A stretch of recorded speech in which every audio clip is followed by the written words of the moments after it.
Good afternoon, or should I say good evening? So, welcome to UVA's historic rotunda for tonight's community event on presidential leadership. We will have two case studies, which I'm sure you will find interesting and didactic. I would like to extend a welcome to our presidential conference participants, members of the Miller Center Governing Council, members of the Miller Center Foundation Board, and our online participants. My name is George Martin, and I have the honor of serving as the chairman of the Governing Council for the Miller Center. So during a time of public questioning about government, this program will examine two major cases of presidential success and leadership. One involved President George W. Bush and his emergency plan for AIDS relief. The other involves President Barack Obama's raid against Osama bin Laden. So you might ask, why did we pick these two cases to study? Well, President Bush was determined to share with the world the success, if you will, that the United States had accomplished in terms of HIV and AIDS treatment. And in fact, because of his actions, it is believed that at least 25 million lives were saved. This is a clear example of presidential leadership, bipartisan collaboration, and a testament to the American leadership at issue for a global concern. The raid in 2011 that killed Al-Qaeda leader Osama bin Laden is another example of leadership. President Obama ultimately decided with advice, if you will, from an array of security officials that this was the thing to do. So in both cases, we focus on public service and in the intent to do what was best for not only the country, but for the world. So our approach tonight builds on the case study method used by many business schools, including our own Darden. And why did these presidents prioritize these cases? That's one of the topics that our panel will discuss. How did they pick and empower the teams really?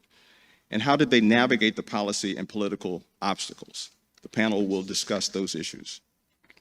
So before turning it over to the first panel, I would like to express our sincere appreciation to Brown Advisory for their very generous support of this event and for all the good things that they do in this community and throughout the country. So we're fortunate to have four leaders from Brown Advisory here today who happen to be alums of the university. Mike Hankin, who is co-CEO of the firm and a law school graduate. Brent Gibson, and Jay Moore, who are both law and Darden graduates. And Worcester Morris, who spent 25 years as executive director and counsel to the Miller Center Foundation. And he was instrumental in our 25th anniversary celebration. And as you know, we are commemorating at this time our 50th anniversary. So I would like to call on our executive director and president, CEO, Bill Antholis, at this time.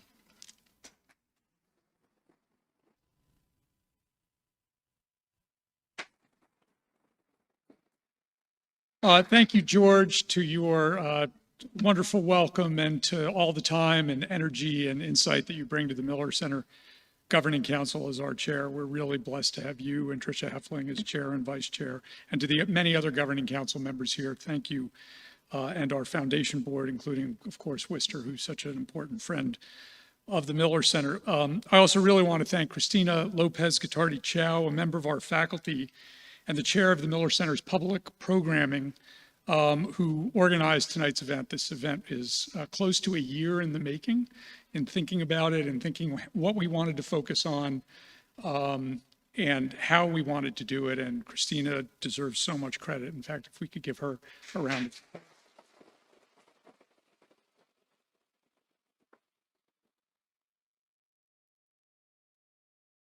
As well as our whole team, but I would spend the whole night thanking them all, but we'll be celebrating them over the course of the next 2 days. Through events like this, I'm reminded of Governor Linwood Holton's vision for the Miller Center as a place to bring leaders together to help solve pressing national challenges.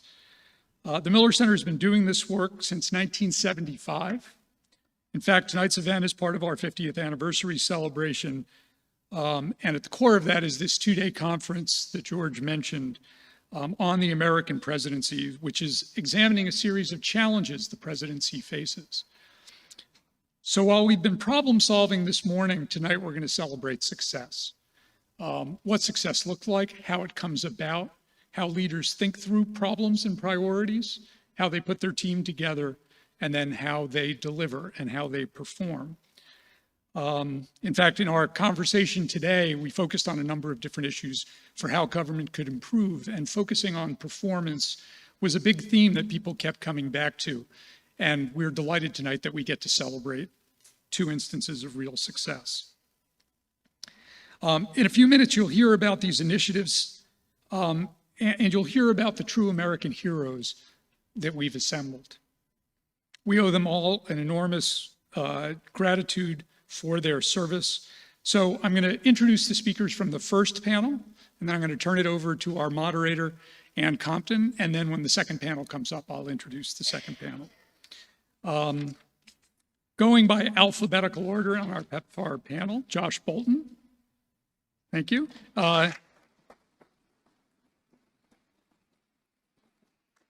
Josh today is the CEO of the Business Roundtable, one of the most important business groups in the country, representing some of America's biggest and most important businesses. His 20 years of government service include 8 years in the White House under President George W. Bush as Chief of Staff, Director of Office and Management of the Office of Management and Budget, and as Deputy Chief of Staff for Policy. I should also mention that this work was so important to Josh that he followed on and chaired, and for a while was the acting CEO of the One Campaign, which is a really important nonprofit philanthropy that perhaps we can get into in the conversation.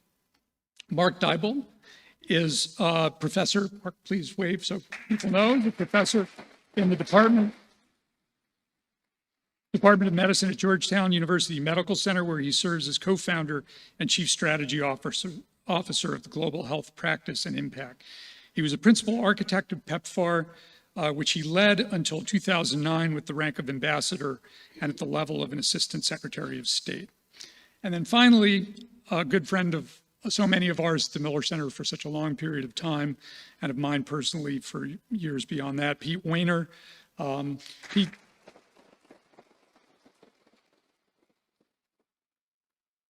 Pete was deputy assistant to the president for strategery, if you remember the Bush administration. And he was the director of the Office of White House Strategic Initiatives and deputy director of speechwriting for George W. Bush. He is currently a contributing opinion writer at the New York Times and a contributing editor at The Atlantic and at the Trinity Forum. Pete, it's so great to have you with us. And finally, leading the moderator of this discussion is Ann Compton, another longtime friend and boss of mine at the Miller Center. When I say she was a boss, she served on our governing council for 9 years, joining with me in my first year as director. And importantly, is a member of the Center's Holton Society, which is quite important to Ann because one of Ann's first job as a Cub TV reporter in Roanoke was to cover Roanoke native Linwood Holton when he ran for and became governor. Before being hired by ABC News, she was at that CBS affiliate, and then she became the first woman assigned to cover the White House on a full-time basis by a major TV network. She covered 7 different administrations, served on the panels of 2 presidential debates, covered 10 presidential campaigns, and Republican and Democratic national conventions from 1976 to 2016.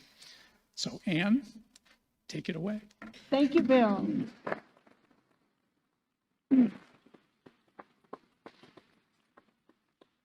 Thank you so much. And for all of those decades and the 7 presidents I covered, I promise you, the White House press corps never missed a chance to tell the President of the United States where he'd screwed up, where he'd made a mistake, where policies were failing. Today, we, with the help of history's lens, will take a look at PEPFAR, the President's Emergency Plan for AIDS Relief, at a time when AIDS had already been the scourge of the planet for almost 20 years. All 3 of these gentlemen were present at the creation of the George Bush policy. And I want to start with you, Josh, because you were Bush universe, not only in his presidential campaign when he was first elected, but doing policy and later budget. But you were White House Chief of Staff. When you moved with President Bush into the White House, where was PEPFAR on his priority list? Well, first, honored to be with you, Ann, and Mark and Pete, whom I greatly admire, and thank you, Bill, and the whole Miller Center crew and its supporters for the really important work that you do. And I feel privileged to be contributing to it. Your question was, where was PEPFAR on the president's agenda? I'll go back to the 2000 campaign, for which I served as the policy director, and the answer is nowhere. We never mentioned the international pandemic that was threatening millions around the world.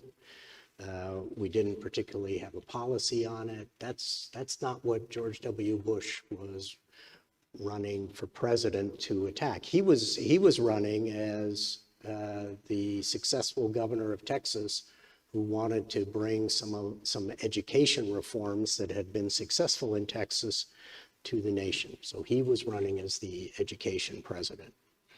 But what was going on during the campaign was an education of the soon-to-be president.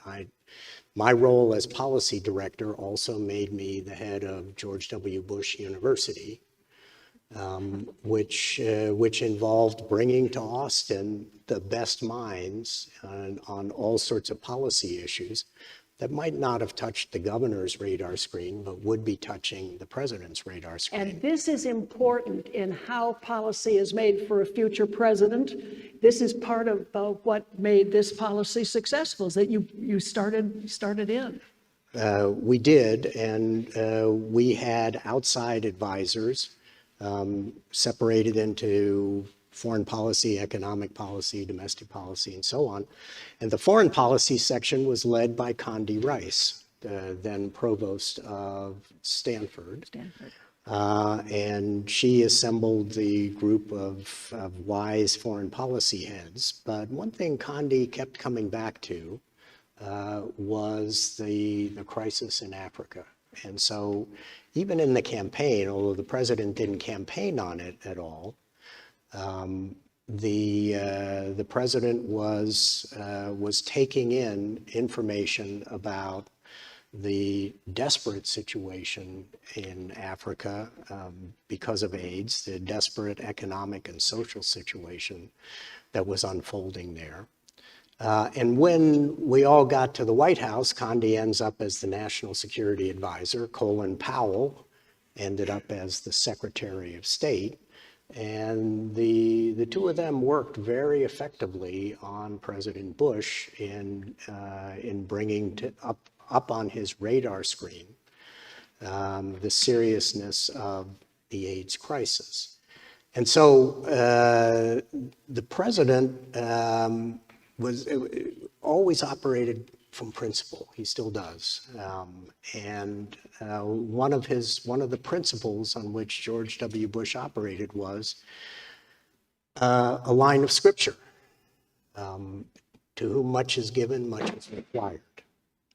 and he would repeat that often.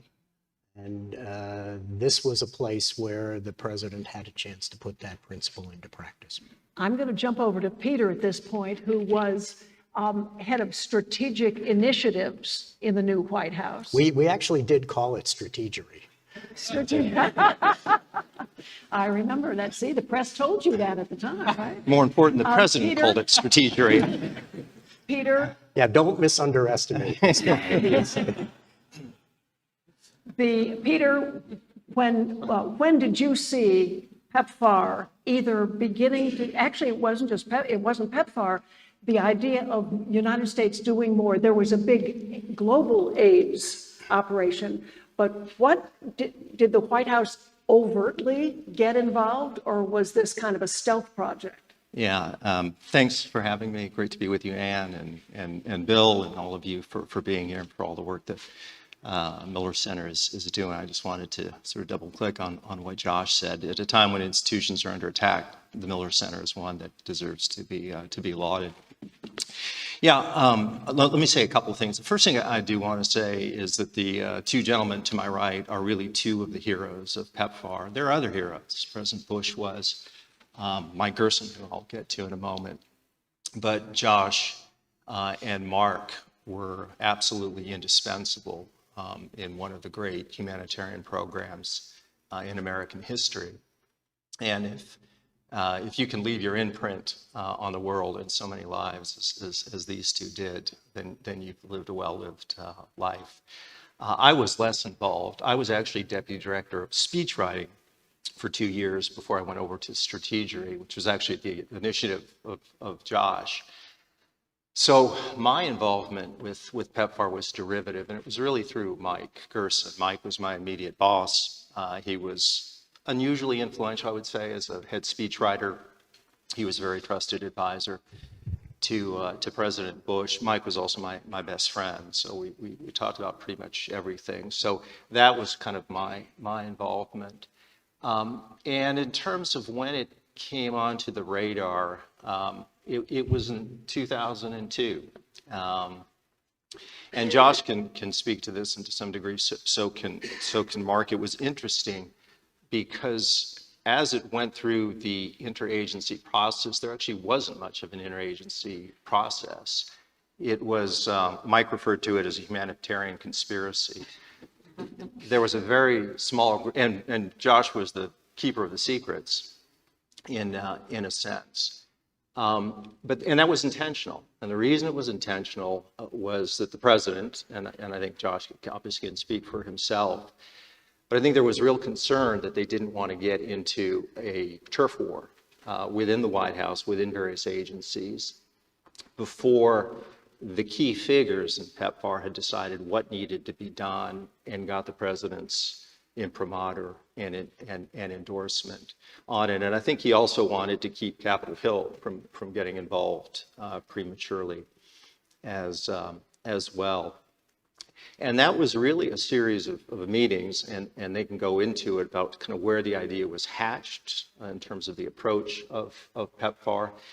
It's a fascinating policy process because, and I'll let Mark detail some of this, but the original conception of how to approach AIDS in Africa was not what we ended up with. We ended up with treatment, and that's not where it started, and Mark can give you the details about it. So it's very fascinating in the sense of a case study, because you see how these things in real time, when you look back and you say, well, this is a great success, but when you're in it in real time, you see how individuals at key moments make important decisions on incomplete information, using discernment as best they can to say, we think this is what's going to work, and then you make adjustments as you go. But yeah, so it was very quiet through 2002. There was a policy briefing with the president in November, which was an important one. Josh and Mark had been involved months earlier. Then it was announced in the State of the Union, which is January 28th of 2003. And even there, it was not entirely clear. Not many people expected PEPFAR to be in the State of the Union. It got 6 paragraphs, which in a State of the Union is a lot, because most of you haven't been involved in the State of the Union speech, but every agency is trying to get their favorite program or some mention in. So it was a big devotion. There were even White House aides at the time that tried to expunge that because they felt like this was not a kitchen table issue. So that was when it really became public. So this is another presidential nugget to remember, that a president decided to keep something as big as this quiet and out of the spotlight until something as big as State of the Union. And Mark is a doctor, but I call him an architect because he didn't just bring federal resources forward. He designed the entire way the United States of America under President Bush decided U.S. was going to weigh in on this. What is the structure you built? Thank you, Ann. It's really an honor to be on the stage with these two. I call frequently Josh the angel of PEPFAR. It was President Bush, President Bush, President Bush, but if it weren't for this guy, the president's got a few other things to do. Josh has a few other things to do too, in all his different roles, but in each one of them, without him, we would have never made it. To call it an architect, an architect actually knows things and has the utensils and tools. I mean, the thing about big policies, huge things that Pete was alluding to, is we didn't actually know that it could work. The data were incredibly limited.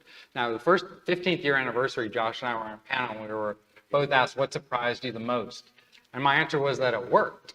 And Josh stuck his head out and looked at me like, what? You told us it would work. And you were right. And it did, but on so many levels it should not have. But it's really the president's constant engagement that made it work. But we didn't know that much. No one had ever done anything like this. What we used to do in development was, first of all, based on how much money do you spend. If you asked anyone, what are you doing in health, what are you doing in education, the answer would have been, we're spending X amount of money. It wouldn't have been, we're achieving X results. So the instructions from the president through Josh were, tell me what you want to do, but don't tell me how much money you need to spend. Tell me what you're going to do, how you're going to do it, and I'll worry about the money.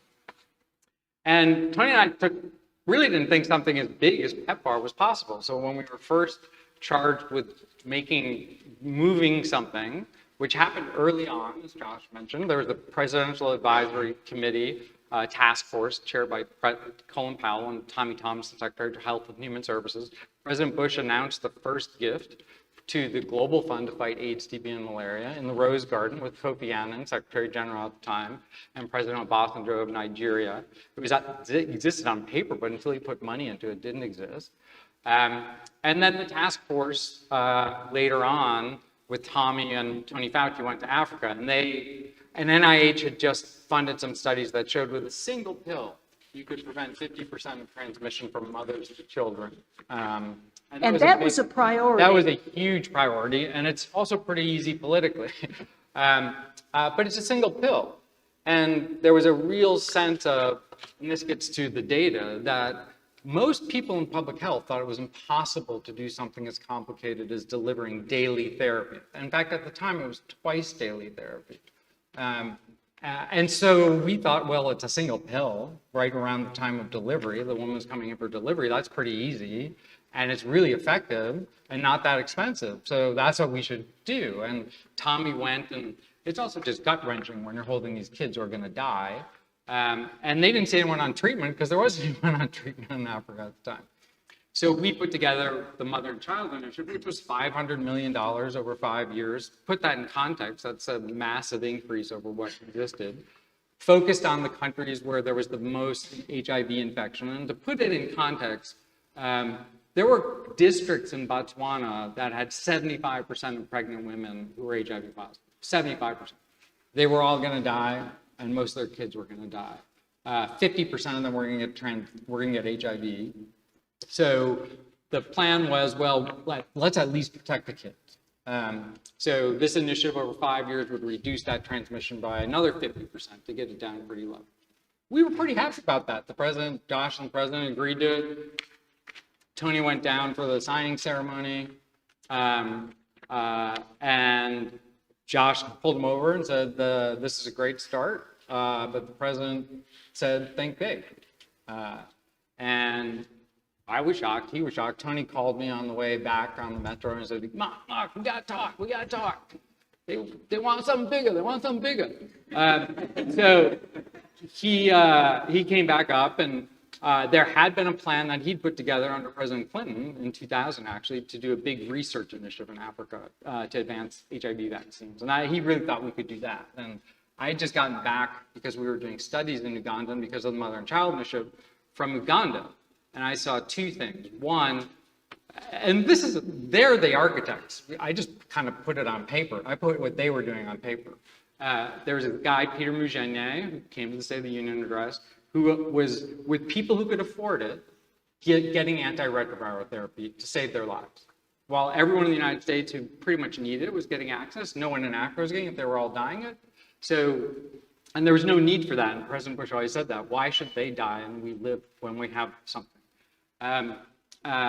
He was not only doing it in a central hospital, he was opening up these little clinics run by nurses in the most remote areas. And doctors would come every 2 weeks, and people could afford it, were buying antiretroviral therapy. And then in the eastern part of Uganda, the US CDC, in combination with the great organization, TASO, which is a community-based organization, came up with the idea of it's really hard to get into clinic. So they started delivering by motor scooter antiretroviral therapy to people's homes. And I went out on these motor scooters, and I can tell you it was impossible to get to these villages and these homes. But they were doing it by scooter. They had to actually soup up the scooters because even a regular motor scooter couldn't get out there. And you go out for 2 hours in a little village, and people in a family in a hut knew their viral load, their CD4 cell count. Everyone had been tested, and they were taking their drugs every day, twice a day. So the public health community that literally said we couldn't do something as complicated, Africans could never do something as complicated, they were actually coming up with a solution. So it's really just getting the numbers, how much it costs to build those clinics, how much it did, and then doing it bottom up. But could you do that globally based on 2 little pilot projects? Who knew? But that's what the plan became. And then what really matters, there are multiple parts of success to something like that. One is the political leadership, and that really was just president. Without President Bush, we counted at the time of the State of the Union, there were 177 presidential initiatives.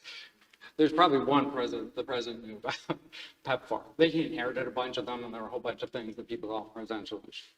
But this was his, and everyone knew it was his. And so you need that political leadership. He called in the people, the members of Congress who weren't passing the legislation that he wanted passed. He excoriated them in the Eastern. He made sure the budget got passed. He was there at every moment, and he sent the signals through the bureaucracy. This is mine. You will not mess it up. And a little lowly assistant secretary should not be able to tell secretaries and other people to do, but he gave that authority because he wanted that done. And Josh, when he was chief of staff, told me, if you have a problem, call me. No assistant secretary picks up a phone and calls the chief of staff. And everyone in the bureaucracy, everyone in the bureaucracy knew that. You could never do it. You could do it like twice, and we did. And he always made good on it. But everyone knew you could. And without that, we never would have gotten through the fight. The other thing is a very structural thing, which is all the money went to the State Department, which doesn't implement. Every time something happens, Ebola, influenza, everyone's like, oh, we need a new PEPFAR. Nah, never going to happen. There are structural things that had to be done bureaucratically. And then really importantly, this was the president's greatest visionary gift. Countries should be doing this. We shouldn't be doing pilot projects. This has to be scaled up and get to everyone. And that meant we had to shift everything we did and how we functioned to actually respect, believe in, and trust those people. And President Kagame of Rwanda said something I will never forget in the early months. He's like, this is the first time someone's respected us enough to hold us accountable. There's a wonderful story one of you told that when you asked, Mark, it was you in a village or in a clinic somewhere, and you said, what does this mean? And the fellow said, it means the United States respects us. Yeah, it was a clinic in Axum, thought to be the birthplace of Ethiopia. It's of Christianity in Africa. Mike Gerson was with me, and it was very remote. Kristen Silverberg was too. Very remote. In the morning, it looked like 1,000 years ago. Haze over the people in white all coming to the calls with their donkeys and oxes, and, but the clinic there was delivering antiretroviral therapy, and the head of the clinic happened to be a community leader because there aren't that many people there, so he's a community leader too. And I was in a cranky mood because we hadn't slept much, and he kept saying PEPFAR this and PEPFAR that and PEPFAR this, and I was like, what does PEPFAR mean? Being a snot, think he would say, oh, the President's Emergency Plan for AIDS Relief. And his answer was, it means the American people care about us. Yeah. Josh, what worked in terms of getting PEPFAR, the money that the president wanted? Was Congress cooperative? What about the global community? I mean, he went to G8, G7, I forget what we were at that point. Did other nations applaud this or want to join in, or was this really strictly a Bush administration to Africa?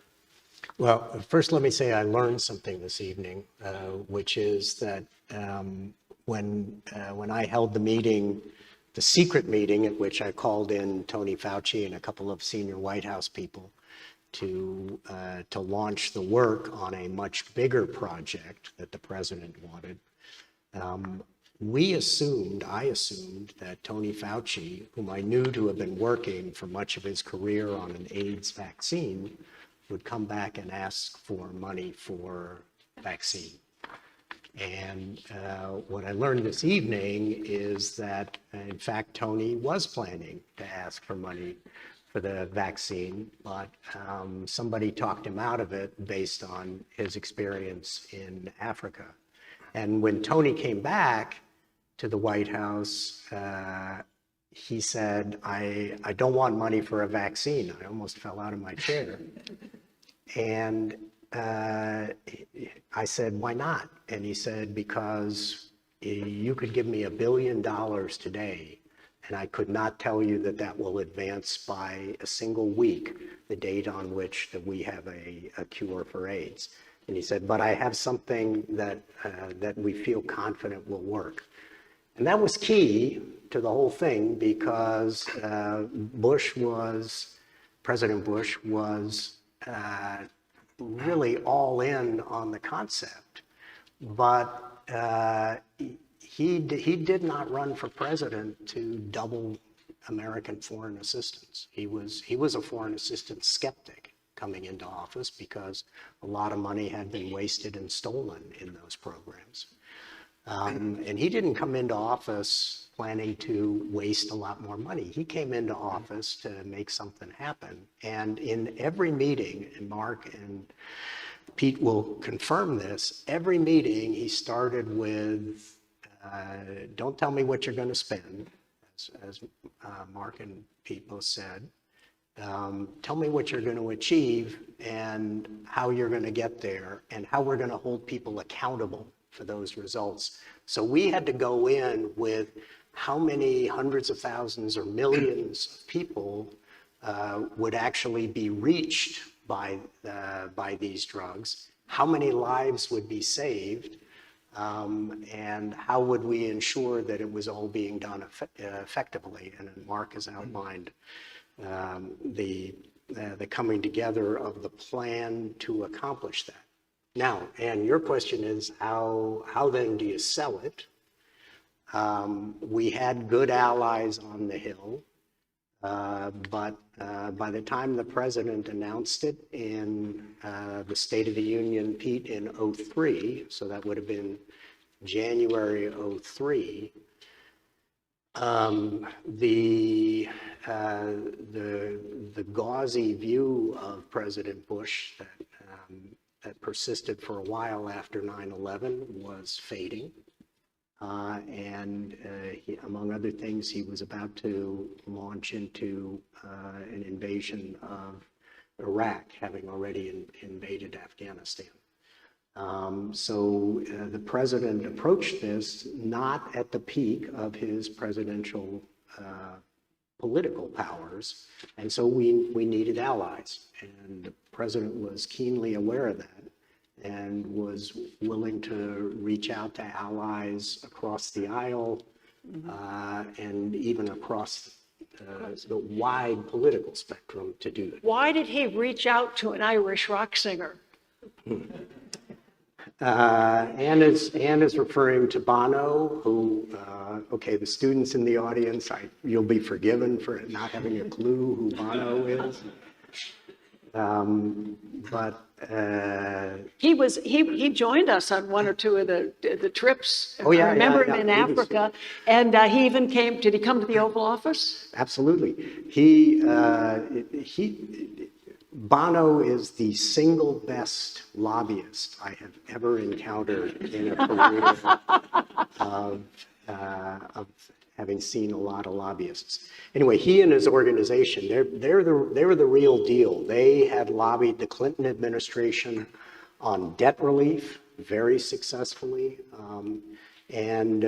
So he and his organization, which became the One Campaign, decided to focus on AIDS, that they wanted to basically shame the wealthy world into funding AIDS relief, principally for Africa.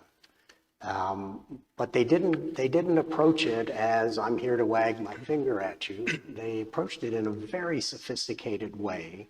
Bono got both me, I was then Deputy Chief of Staff, and importantly, Condi Rice, who was then National Security Advisor, on side.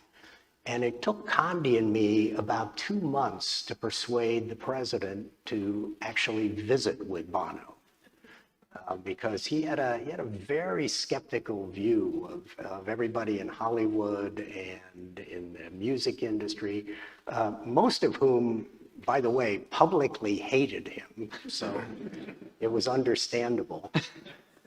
And he said, you know, these celebrities, they use these causes to enhance their celebrity, not the cause. And Bono was totally different. We finally persuaded him to see Bono.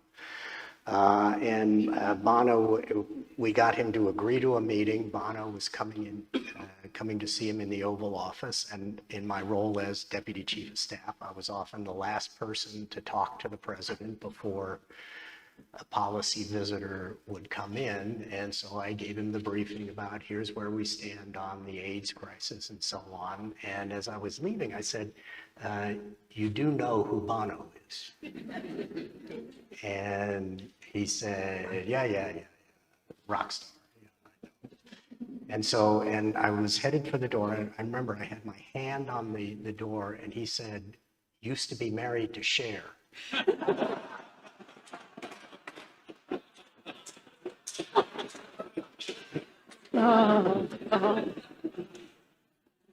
The meeting went okay. So I turned around and looked at him. Now, President Bush tells this story in his memoir. And in his memoir, he recounts that he was just kidding. That's what memoirs are for, rewriting it. I am not sure. Yeah. So I bring Bono in, and I get the stink eye from Bush immediately because Bono is dressed like Bono. You know, we were all told you wear a suit and tie into the Oval Office. I mean, President Bush, who's an extremely sloppy person personally, would never think of going into the Oval Office without a coat and tie on. But in comes Bono, no tie, dressed, but he did have a jacket, dressed in all black with the earring and the shades. And so I get the stink eye from Bush. Yeah. And Bono comes in with the best gift I've ever seen anyone give a president as a matter of lobbying. He walks in with an old Irish Bible. And I mean, normally the president gets a gift, he puts it behind his back, and his aide takes it away, and it's never seen again. And then Bush takes his Bible. He goes, my God, the rock star is giving me a Bible. And they spent the first 15 minutes talking about their mutual belief in the power of faith in the world. And from then on, fast friends. And Bono became not just a supporter, he became a pest Because he always had great intelligence throughout the PEPFAR program about what we were prepared to do. And he never asked for a lot more than what we were prepared to do, but he always asked for at least a little bit more than we were prepared to do. And so he squeezed that extra $100 million out of us every time. But his support was critical because, to your question about the politics, anything that George W. Bush came up with, I mean, you know, you could imagine Donald Trump today, just to analogize, coming up with some plan, and are Democrats going to stand up and applaud the program?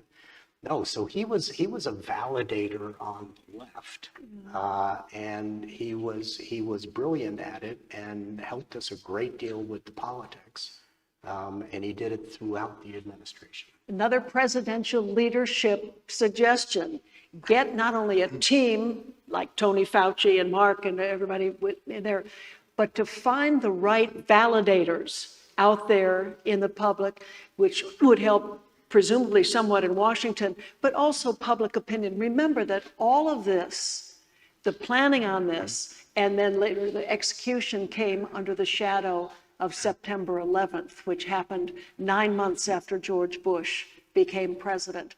And Americans were feeling very vulnerable here at home. And of course, the costs of 9/11, both emotionally and physically for the government, were considerable. But the fact that all this moved on with the kind of success. Mark, where is PEPFAR now? We don't hear it in the headlines, and I don't even know what the statistics are now. Clearly, it hasn't been eradicated, but the numbers are presumably much better than they were. Oh, it's not just, it's night and day. It's indescribable. The first time I was going to Africa, you would go out, there were orphan-run villages, literally, because they're run by 13-year-olds, because all the adults died. People buried their family in the front yard, and normally one or two, because it was the entire front yard was a cemetery of these villages. And really very quickly, because of the movement and our ability to move quickly, because we had planning, time to plan, that changed very quickly. And so people don't even think about HIV in Africa anymore. When you go into a community, young people don't even, it's not in their top 20 things to think about, which some people think is a problem, but it is a bit of a problem because they are still at risk. But it's pretty extraordinary that in that span of time, you went from everyone thinking they were going to die, having no hope. And I think that was one, there are many things, the lives saved is transformational, but the other pieces are the systems that were built for health, because you had to get treatment, which is why the public health community said it was impossible, is why they were able to actually build things now. But it was really the hope. There was a sense of hopelessness that, in fact, Mike and I met a woman who was HIV positive in rural Namibia who had just had her child. She thought she was going to die and the kid was going to die. She named her child in the local language, No Hope. The most hopeful thing you could possibly do is have a child, and she named it No Hope. But there she was, perfectly healthy, because she was on antiretrovirals, and the kid was on antiretrovirals too, and they're perfectly healthy. So it completely Did they change the kid's name? You know, that's a good question. I don't know that. We never went back and asked her. Hopefully she did. So it's radical change because of the trust in the people in the country to do the work. So as I think PEPFAR is somewhat in the news, but not necessarily for good reasons. We always struggled to get in the news. Now it's in a little bit more because the administration has taken a fairly drastic cut to all foreign interventions. I hate the word aid. It's aid means you're doing something for someone, or you're helping. You know, we know they don't. We're aiding you. That's not what this has been about. It's about them. Always has been. They're the ones who came up with the solution. So I will not use the word aid or foreign assistance. Africans hate it. I hate it. But USAID, we tried to change the name actually because I hate that word so much. We came close, but is dismantled and gone. And PEPFAR has had very significant reductions and from time to time rescissions, which is another way to cut the budget further, go up to the hill to cut PEPFAR even more. Now, I don't know where that's going to go. I'm coming from the General Assembly. I just met with a whole bunch of African groups. They put out a new global health strategy, largely focused on HIV, TB, malaria, polio, and global biosecurity, rather than broader health, which you can argue could be a problem because there are other issues. But they are actually, there's a new guy working there who actually believes that we should be there, but not indefinitely. And we didn't believe we should be there indefinitely. I had an agreement with President Zuma of South Africa 5 years and a half. In 2008, we're still there. So I'm not sure what's going to happen. Our systems have become very bloated and really way too expensive. The countries don't like them, don't need them. It's parallel to their structures. So there's a chance that it could actually, it's going to be very painful for a short period of time, but I don't know yet what's going to happen. It could be absolutely catastrophic, and you could bet on that. Or if it's done well, and a lot of us are working to try to support that, and the countries are, it could actually turn into a new model. Now, overall, how it's been done, not the type of thing I would do, but the instinct is the instinct we actually had, which is it's their country, support them, build their systems, don't have everyone from the outside running things, which is very expensive and difficult to do. That doesn't mean how you do something is different than whether or not the purpose is right. As I say often, the diagnosis is correct, but you don't want to kill the patient with the treatment. Yeah. Peter, I have something I want to ask you about. There was a story that when Bill Clinton was in the last days of his administration and President-elect George W. Bush came to visit, that the President Clinton said, conservative... Compassionate conservatism. Compassionate conservative. Why didn't I think of that? Peter, what do compassionate conservatives today think of, not foreign aid in the bigger picture, but of the kind of role the United States plays in helping the rest of the world? Has there been a change? Yeah, I'd say they grieve. Because it's not an ideological issue. It's a human issue, and there is no need to have hundreds of thousands or millions of people die.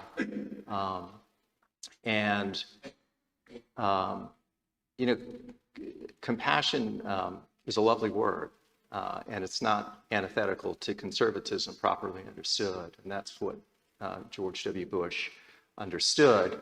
We weren't obviously perfect in the execution of conjoining compassion and conservatism, but we tried, and in some places it made a difference, and it should continue. And I wanted to pick up on one other thing, so apropos that question and that point, and Josh alluded to it.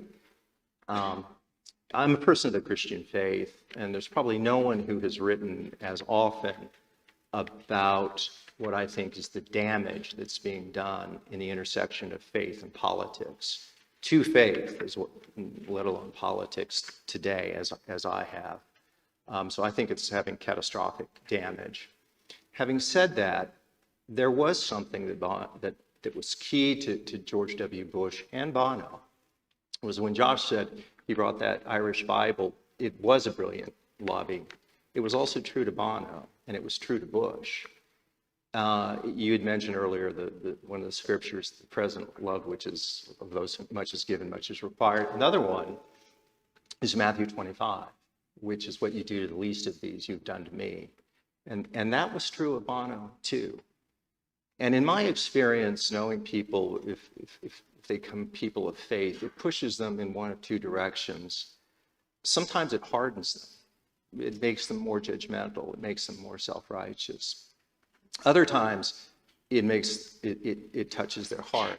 It softens the edges, and it creates compassion and empathy toward others. And for George W. Bush, I think that's the role that faith had in his life. He would be a very different person if he had not had that conversion. And he carried who he was into the presidency, just like Bono carried who he was into his life as a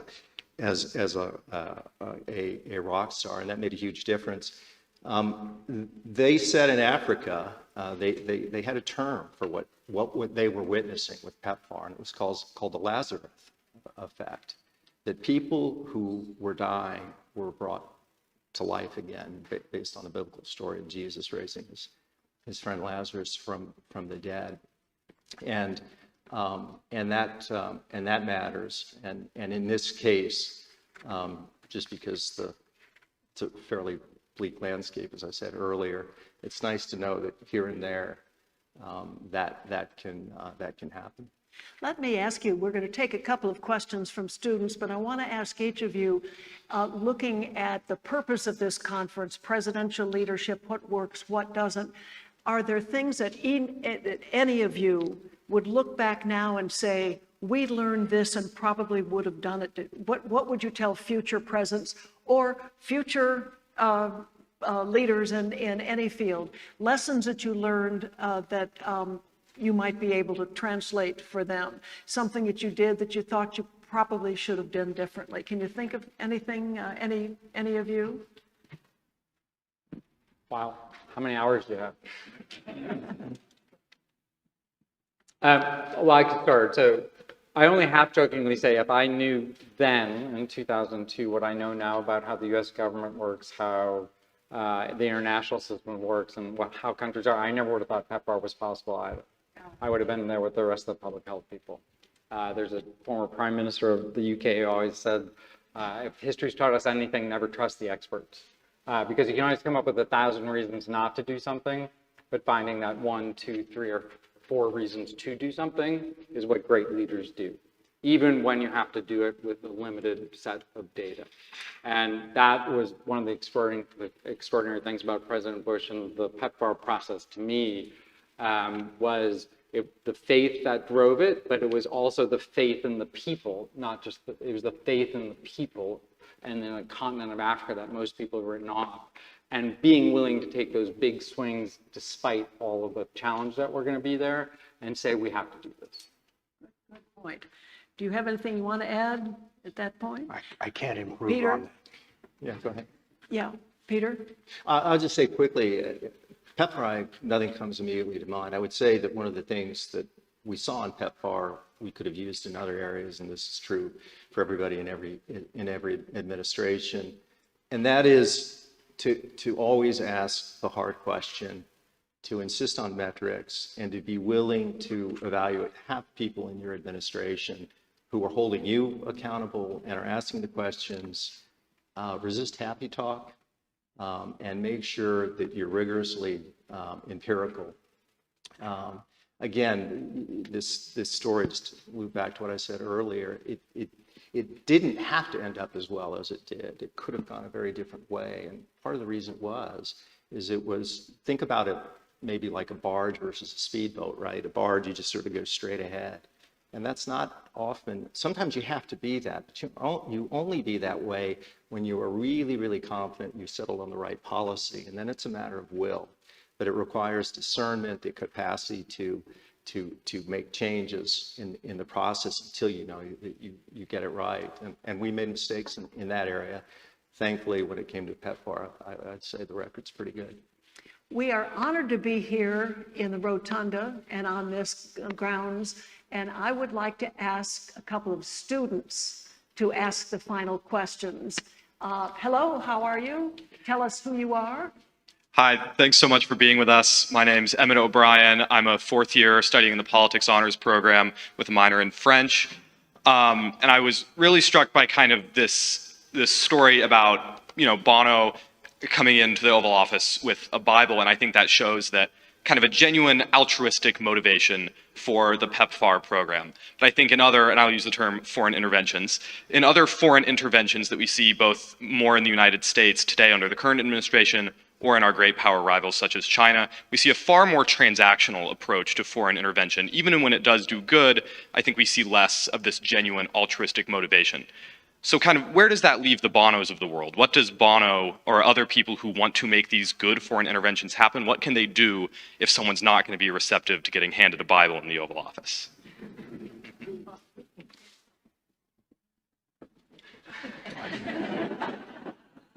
Why is everybody looking at me? Great question. Yeah, not every president is going to respond to an Irish Bible or respond to the same impulses. But for them and for any president, I think you have to appeal to the greatness that is America. I mean, we're here in this fabulous space that is so bound up in the founding of this country. There has never been in the history of this planet, there has never been a country as great, generous, and altruistic as this one. I believe that's still true, even when the politics of the moment tend to be much more inward-looking. And I think it's the job of all of us who care about public policy to try to lift people's eyes back up toward the greatness that is this country, because I firmly believe it still exists and there's much more yet to be done. Go ahead. Yeah, just 30 seconds on that. The first thing is that Bono or anybody else in a public position can speak out. I mean, they have the capacity to speak out. I do think what people could learn from the Bono situations, what Josh alluded to, which is he knew what he was talking about. Not everybody who speaks out does. So it helps to do your homework. And if it was just the Bible, it wouldn't have worked. It was a Bible along with a guy that knew what he was talking about, who walked the walk, not just talked the talk. And President Bush immediately knew that about him. He was sort of blown away. His expectation was not terribly high. But Bono, through his data group and other things, had done a lot of work. So the president actually trusted his judgment and his piece. And Bono himself is just a quick story. There was a Millennium Challenge account, which was announced in 2002. And make long story short, Bono had been invited to appear at that event. And at the last minute, he was getting a lot of heat from the left, from George Soros, from his band members, because AIDS was not mentioned in the Millennium Challenge account. It was a humanitarian effort that Bono supported. And he was about to pull out. And so Bobby Schreiber called Condi Rice, who was in the White House at the time, and said Bono may not show up because AIDS is not being mentioned. And so Bono and Condi met, and Condi doesn't lose her cool very often. She did in that meeting. And she said, if you don't show up at that event after having committed to do it, this relationship is over. And Bono, to his credit, showed up. And he actually had 3 antiretroviral pills that he gave to President Bush. And he said, if you paint, he said, as far as I'm concerned, you can paint these red, white, and blue, and they will be the best advertisement for America that you'll ever have in Africa. So this is a person that knew what he was talking about. I just want to say one thing, because you're a student, and it's a pretty difficult, challenging time right now. What keeps me hopeful, I just came from the General Assembly, met with countless leaders from all over the world, mostly Africa and Asia, Latin America. What keeps me so hopeful traveling around the world when I do it is young people. And young people disproportionately live in low and middle income countries, what we used to refer to as the global south, which is another appalling phrase. But it's young people. The problem is young people are disengaging from the policy structures because we don't respond in the same way anymore. And the messaging that's worked for us is not going to work for you all. So you all have to figure out, what does the future look like? What is the future you want? And how are you going to make that happen? And it's not going to happen the old way. So come up with a new way with your new technology and new approaches. And that gives me enormous hope, because I have absolute confidence you can do it. Thank you. We have time for one more question. Hi. Hi, thank you guys so much for coming here and sharing insight about one of the greatest successes, I would say, this century. I'm Macy O'Reilly. I'm a 4th year here studying foreign affairs and doing an MPP at Baton. My question for you all is that PEPFAR was presented as both a healthcare initiative, but also a moral imperative. Do you believe that framing humanitarian programs as a moral obligation is necessary for generating support, or do you think it leaves the program more vulnerable to political pushback? Great question. I'd say in this day and age, more vulnerable. And But that just puts the onus on those of us who support those things to make the right kind of arguments.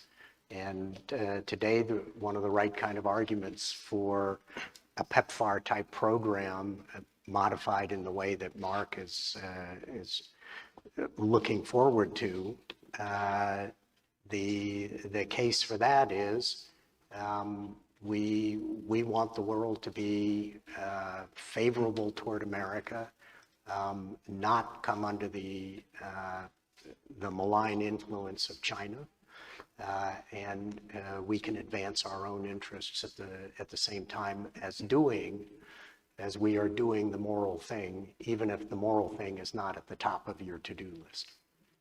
There's a great line in a Wordsworth poem, The Prelude, which is an endless poem. But one of the lines is, what we have loved, others will love, and we will teach them how.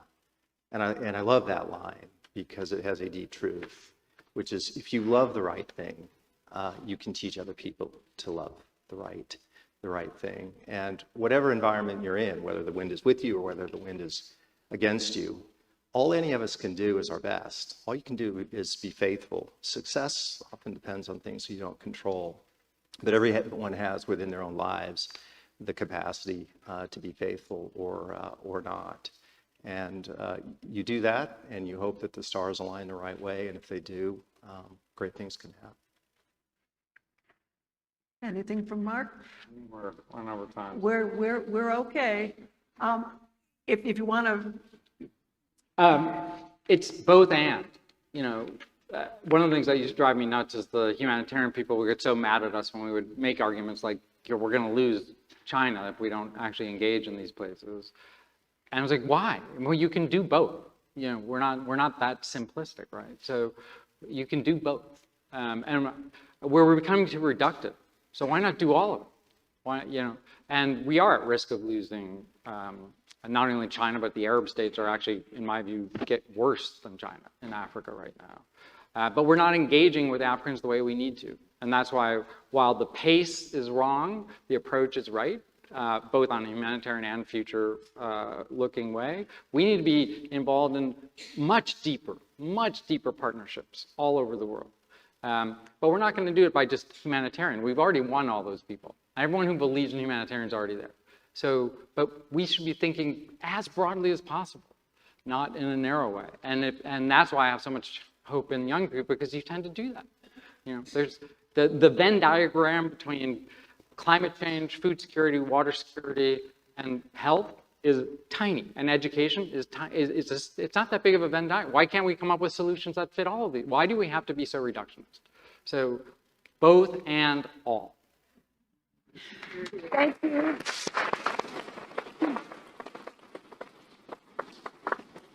Thank you. Thank you, Peter, Mark, and Josh, and thank all of you for helping us illuminate this kind of presidential lesson. Thank you.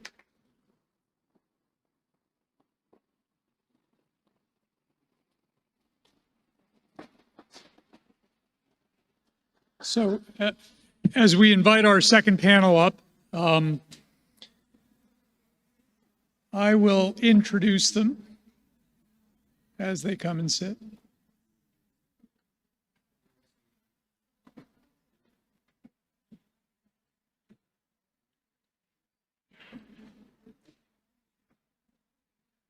So again, I'll go in alphabetical order here. While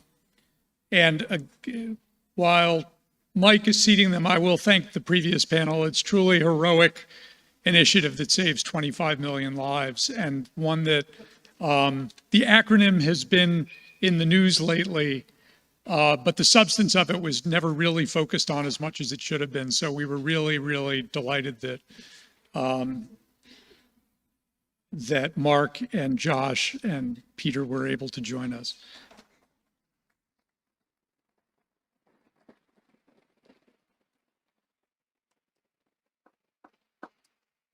Our next panel will focus on presidential success that at the time was so riveting and at some level so surprising. You may all remember that just the day before it was announced, President Obama was appearing at a White House Correspondents' Dinner, acting as if nothing was happening. And later the next night, in the middle of the night, he came out and announced that Osama bin Laden had been found and had been killed. And spontaneous cheers broke out up and down Pennsylvania Avenue and around the White House. It was one of the unifying moments of the last set of years that was a perfect bookend to 9/11, which was another unifying moment. And so we're so thrilled to have three of the most important people, perhaps other than President Obama, but there was a vast network of intelligence officers and the teams that went in and completed the mission.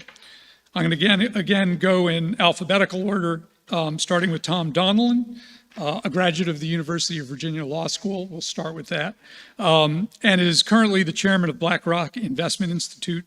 He served as National Security Advisor to President Obama, and before that, Deputy National Security Advisor, where he coordinated and integrated foreign policy, intelligence, and military efforts. He had led the Obama-Biden transition at the State Department and NSC, and headed President Obama's debate preparation in the 2008 campaign. Tom had served and advised 4 U.S. presidents with honors that include Secretary of State's Distinguished Service Award, the CIA Director's Award, and the Department of Defense Medal for Distinguished Service. He had been Chief of Staff at the State Department when I first started there, which is where I first met him. And in addition to his mentorship of me, he has been on, not currently, but was on the Miller Center Governing Council from 1999 to 2008. He graduated from Catholic University, and his law degree is from UVA. Admiral William McRaven is a retired U.S. Navy 4-star admiral and former chancellor of the University of Texas system. And the quick footnote on that is, I had not known this before, but Christina pointed out his commencement address. Just Google William McRaven commencement address and prepare yourself for the most memorable commencement address you'll ever see. During his time in the military, where I learned that I really should make my bed every day. During his time in the military, he commanded special operations at every level, including combat during Operation Desert Storm in both the Iraq and Afghanistan wars. His final assignment was commander of all U.S. Special Operations Forces. He's a recognized authority on U.S. foreign policy and has advised Presidents George W. Bush and Barack Obama, as well as other U.S. leaders in defense issues. He's currently a senior advisor at Lavard Financial Advisory, pay attention, brown folks, and he serves on several U.S. boards. He graduated from UT at Austin with degrees in journalism and holds an MA from the Naval Postgraduate School in Monterey, California, which is the perfect segue to the Secretary of Everything, Leon Panetta. Leon is currently chairman of the Panetta Institute for Public Policy in Monterey, California, which seeks to prepare thoughtful individuals for lives of public service. He has a distinguished 50-year career in public service. As long as we've been doing this, he's been doing that. Serving as 23rd Secretary of Defense from 2011 to 2013, as the director of the CIA from 2009 to 2011. He began his public service career in 1964 as first lieutenant in the U.S. Army. And in 1976, he was elected to Congress, and he represented California's Central Coast District for 16 years. He became the head of the Office of Management and Budget in 1993, and then eventually became White House Chief of Staff. He has a BA from Santa Clara University and his law degree from Santa Clara School of Law. And then moderating our conversation is Dasha Burns, who is Politico Playbook's chief correspondent and White House bureau chief at the Politico, and is host of the conversation with Dasha Burns. She also is the inaugural host of Ceasefire on C-SPAN and has worked at NBC News, including covering the 2024 presidential campaign. Before that, she was a writer and contributor at CNN and has been a fellow at the UN Information Center And we're so thrilled to have Dasha with us again. She moderated one of our panels in today's conference. So with that, Dasha, I'm going to hand it over to you. Thank you. And following the great Ann Compton as a moderator is a humbling task. So thank you for that challenge, Bill. And I'm such a huge fan, and that was fantastic. I'm very excited for this conversation because if you heard our earlier panel, there was an exploration of the juxtaposition between the idea, the theory of policy, and then the actual execution and the implementation. And today we get to talk about implementation, successful implementation, and this is really an in-the-room story. All three of these gentlemen were in the room, or in a room a little bit farther away from the White House, but have real on-the-ground, moment-to-moment experience for this critical part of American history. So with that, I would love to start with our Secretary of Everything, Mr. Leon Panetta. At what point did you know that President Obama might actually go through with this and take this action, that it was really on the table to execute this thing? First of all, let me express my thanks to this great university for being here, but also obviously to the Miller Center. Congratulations on your 50th anniversary. And it's great to have a chance to be here, particularly with these guys. Tom was a great national security advisor in the White House, and Bill McRaven, who was head of special forces, was remarkable in the way he was able to put people together to go after a mission. So it's really a treat to be here with both of you. You know, it wasn't too long after I became CIA director that I went to the Oval Office to basically, you know, have a first meeting with the president. And the president at that time, you know, talked about intelligence, talked about, you know, glad that I was there and would work with him. But then he immediately said that the most important mission you have is to go after Osama bin Laden. And, you know, this is almost 9 years after 9/11. And to some extent, the search for bin Laden had gone nowhere. And even President Bush made the comment that it was not, you know, searching for bin Laden was not a high priority. President Obama was in a debate with John McCain, and they were asked that question. And the president in that debate said, if we are able to find Osama bin Laden wherever he is, we're going after him. So you're talking about a president who was fully committed to this mission and wanted it done. And, you know, in all of the briefings and all of the presentations, and that's, by the way, that's the one thing, it's a little hard to give you a sense of that. Some watch the movie, some, you know, have read some of the excerpts. It's really hard to give you an idea of how many times we had to sit down and meet and talk about this mission. These things don't just happen. You need to know that. This is a daily affair where you're going to the White House, meeting with Tom, meeting with Bill, meeting with other officials in the White House. I mean, it was a tight group because we didn't want it to get out. It was a tight group. And it was very classified, what we were doing, which is another, frankly, incredible, the incredible ability to be able to have a tight-knit group hold that kind of secret is a real tribute to the people that were part of this. Leakers on this stage here. No leakers. Matter of fact, Old school. I had a dog that I used to bring to the office at CIA. Bravo, great dog. He's in my portrait, as a matter of fact. People ask me why. I said, because Harry Truman said, if you want a friend in Washington, get a dog. Bravo was there at all the briefings we used to have.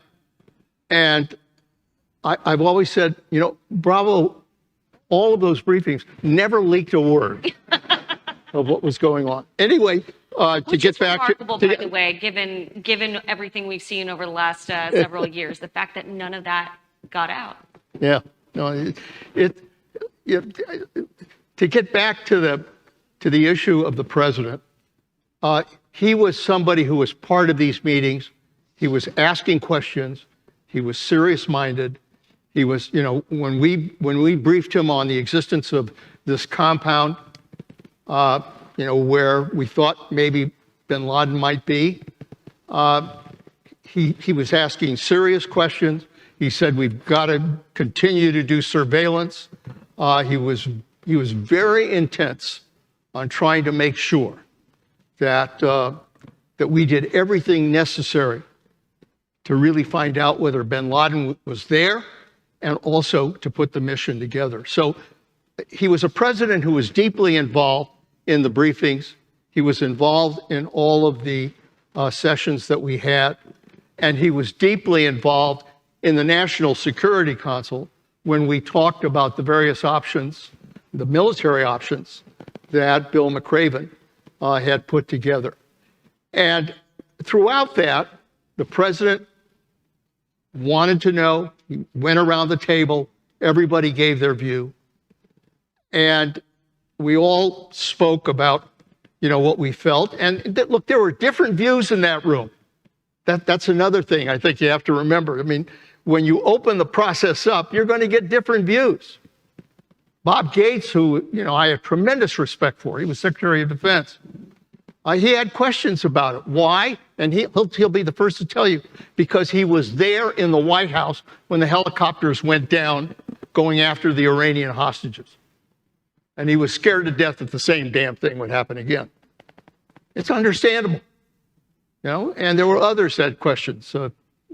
Vice President Biden thought we needed to get more intelligence. Others thought other things needed to be done before we went on that kind of mission. I remember the president asked me, and I said, Mr. President, I have an old formula I used when I was in Congress. When I faced a tough decision, a tough vote, I asked myself, if I told the average citizen in my district what I knew, what would you do? And I said, if I told the average citizen in my district that we had the best evidence on the location of bin Laden since Tora Bora, I think an average citizen would say, you got to go.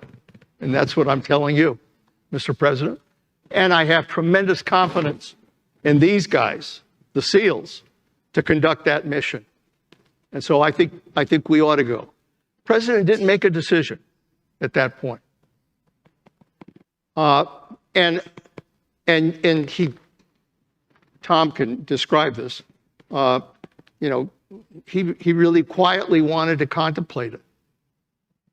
But I really sensed that when you put all the pieces together for all the questions, for all of the risks that would be involved, I really sensed that the president understood the importance of doing this mission. To follow on to what you just said, Mr. Secretary, about how involved the president was. And when we talk about presidential leadership and what we can take away from this moment, I think one of the other major aspects before we get to that moment of the decision, as you said, it didn't come out of nowhere. There was a lot of preparation, and I think the preparation piece of this is another major lesson that people should take away. And Tom, I wonder if you can speak to the president's mindset and those around him in terms of getting to the point where the conditions were right for him to make this call. Thank you, Dawson. It's great to be here with you, gentlemen. One of the great privileges of my life to serve with you. It's great to see you. Just a couple of quick points on Leon's comment on that picture. So that's outside the Situation Room in the White House. It's a small room next to the large room in the White House, and that's where the mission was being monitored by the president. Leon was at the CIA directing the mission from the CIA Operations Center, and Admiral McCraven was on the ground in Afghanistan. So we were kind of in touch, kind of constantly from that room to other locations. That's where the other folks were there. On the leak point, it was extraordinary, Dasha. 8 months from the time that Leon and his team came in to see the president in the Oval Office in August of 2010 and said, as Leon said, we have the best evidence we think we've had since we lost bin Laden in Tora Bora, in the mountains of Tora Bora, on where he might be. The president obviously instructed the intelligence agency to go ahead and try to build the case as quickly and as effectively as they could. And on the point about history and Bob Gates and those folks, and we can talk about this as we get to the decision, but history was in the room that day, and it was a split room. As the president went around the Situation Room and asked each person, and we had red teams at this operation, I'll talk about that in just a second in terms of process, went around the room, and he had some of the most prominent people in national security in the United States sitting there. He had Joe Biden, Hillary Clinton, Bob Gates, Leon Panetta, Mike Mullen, right? And it was a split room. And we put that on our president to decide those cases, obviously. And he did want to go home that night and think about it. And he called me that morning, and I called you. Did the room get heated, given how split it was? Did the room get heated, given how high the stakes were? No, I want to get to that, because we'd run, I think one of the reasons there weren't any leaks, by the way, is because it was a process of integrity. And I think that the individuals involved in this, it was a small group, but they trusted each other and knew that their case would be able to be made to the president, right? We tried to run a process where it's high integrity, high confidence. You have leaks when people don't think they're being listened to, right? When they don't think that the process is on the level. This process was on the level as we went through it. And I think it also kind of speaks to the importance of this. You have to go back, obviously, in time. When President Obama came to office, we had large forces in Iraq. We were expanding the force in Afghanistan. We had the most aggressive continuation of the war on terror, right, against terrorist groups around the country around the world that we had ever had. And it was a strategic priority in the mind of the president. He said in early meetings, right, to go after bin Laden, because if we took him out of the leadership role, it would be a strategic win for the United States and for the world. But on history in the room, just for 10 more seconds, and then I'll go to the process. We had the split room. Super prominent Americans, super experienced people. The president sitting at the table, going around, and everybody brings their own experience to the table. Bob Gates had been there in April of 1980 when we had a horrible tragedy in the desert in the midst of trying to execute a hostage rescue mission into Tehran, and he saw what happened both to the country and to the presidency. Then Vice President, and ultimately President Biden, was also involved in that, right, as a senator. I was involved, right, in 1980, working for the Chief of Staff in the White House, and that was a searing experience. And this operation was not a direct evidence case. This was a series of judgments made by the intelligence agencies, right, with respect to this. It was much more a circumstantial case. So it was a hard set of decisions, and it was an example, I think, of both good process and but also an example of history being in the room. The other history was in the room was Admiral McCraven's operation, right? Because out of that tragedy in the desert, ultimately grew the special forces, right? Out of the after action reviews, the contemplation about what went wrong.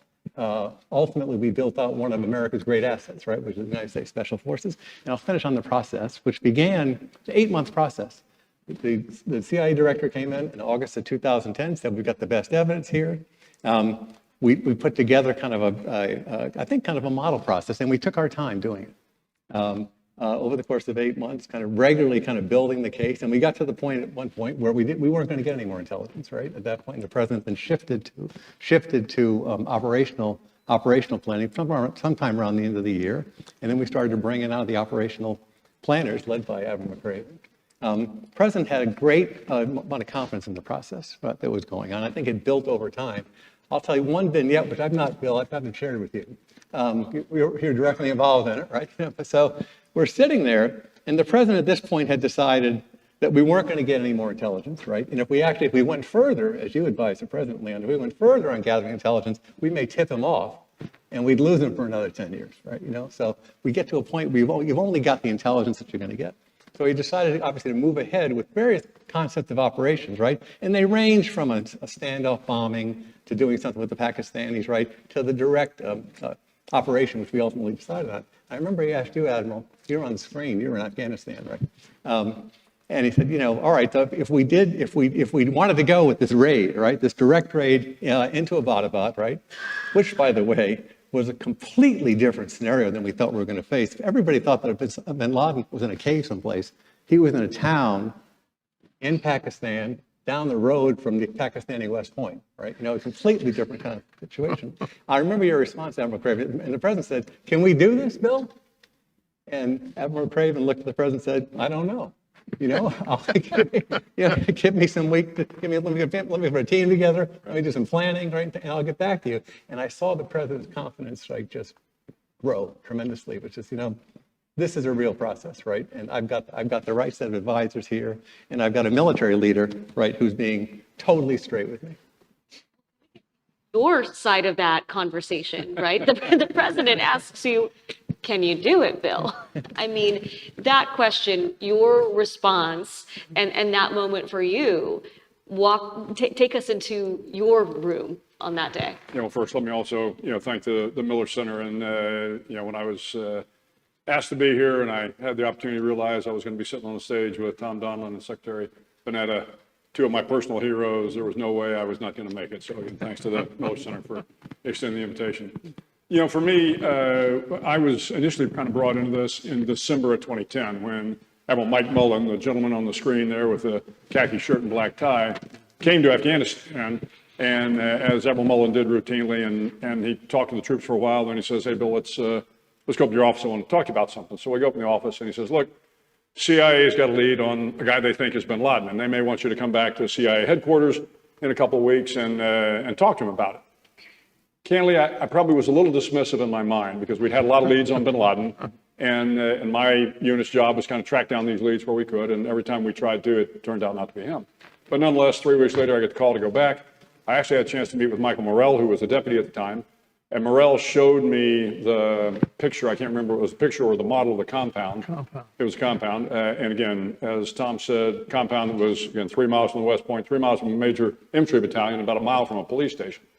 But this was, when I looked at the compound, I said, okay, tactically, this was not going to be something that was overly challenging. I didn't think, because of course I didn't realize at the time that I was going to have to bring in a limited size force. But these were the sort of missions that my force did in Afghanistan on a nightly basis. So when you think about the special operations in Afghanistan, we were doing 10 to 12 missions a night. And your average mission would take maybe 40 Army Rangers, 20 Navy SEALs. You put them on 2 big helicopters. You fly for about an hour. You land, so the enemy doesn't hear you coming. You get off. You foot patrol to the compound. The Rangers surround the compound, put up blocking positions. The SEALs get up on the walls. You lock it down.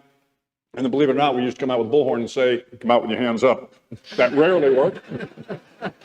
Well, we wanted to give the guy an opportunity to give up. And when that didn't work, things got a little sporty. We'd get the bad guy, put him on a helicopter, and bring him back. So when I looked at this tactically, that wasn't anything that I thought was going to be too much of a reach for our guys.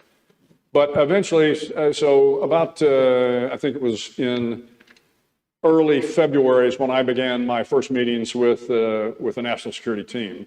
But as Tom and the Secretary said, it was a very tight group. So initially, it was just me from the military side of the special operations side. Now, obviously, Admiral Mullen was there, General Cartwright was there, and there were others. But on the special operations side, we limited it to me. So kind of had to come up with a plan, but the plan was going to be straightforward. These were the sort of things we did. I knew it would have to be a helicopter raid in, the usual kind of protocol. But I hadn't had an opportunity to bring anybody in to really flesh out the plan. So when the President asked me, "Can you do this?" I had to be honest with him. I don't know, Mr. President. I need to bring the guys in. We need to do additional planning. We need to do the rehearsals before I'm going to tell the President of the United States that we can go do this mission. And he asked me, he said, how long do you need? I said, I need about 3 weeks. He says, okay, you got 3 weeks. So at that point in time, then, we brought the SEALs in, brought the helicopter pilots in. We began the extensive planning, extensive rehearsals. And then 3 weeks later, we did a full dress rehearsal at an undisclosed location on the West Coast. Had a lot of folks from the White House were there, and Admiral Mullen came out, and the rehearsal went off very well. Next day or so, I had a chance to come back and tell the President, yes, sir, we can do this mission. For those that don't know what that means, can you describe what a full dress rehearsal really is under these conditions? Yeah, so as we had planned the mission, we were going to take 2 Special Black Hawk helicopters, fly from Afghanistan. It was about 200 some odd kilometers to this compound in Abbottabad. And if you've seen the compound, it's a trapezoid shaped compound, had a 3-story building in the middle, a couple of other buildings, large walls, 12 foot and 18 foot high, 4 foot wide walls around the compound. And so our plan was fly 24 SEALs and 1 incredible CIA officer and in 2 helicopters. We would fly for about an hour and a half. I had backup helicopters behind, and then I had a very large contingency package that stayed in Afghanistan. But the SEALs would come in, and the way we had planned it was the first helicopter would come in, the guys would fast rope, rappel down into the courtyard. Second helicopter would come in, the guys would fast rope onto the top of this 3-story building, so we kind of secured the building.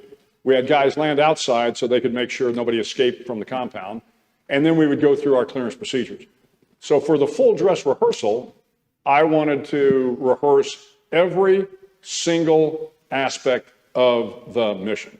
We had something like 162 different phases that we looked at to say, okay, you're going to get on the bus or get on the trucks to go to the airfield. Okay, well, what do you need? Well, let's see, we need trucks, we need a truck driver, we need gasoline in the truck, we need to make sure somebody's marshaling. Every single phase was planned out. Nobody ever shows this in the movies because it's not real sexy, a bunch of SEALs up on a whiteboard. But let me tell you, a lot of planning goes into this, as the Secretary said. So we spent weeks and weeks and weeks planning this and then rehearsing it. That's the only way you can be, confident enough to look at the President of the United States and say, yes, sir, we can do this. If you think about, we go back to the 1980 mission, right? Yeah. You think about the consequences for the presidency and the country. So it was we did all the work. I do want to address that real quickly because at one point in time, as Secretary Panetta said, Secretary Gates was not in favor of the mission. And because of the disaster at Desert One. So after one of the meetings in the Situation Room, I pulled the Secretary aside and I said, Mr. Secretary, I work for you.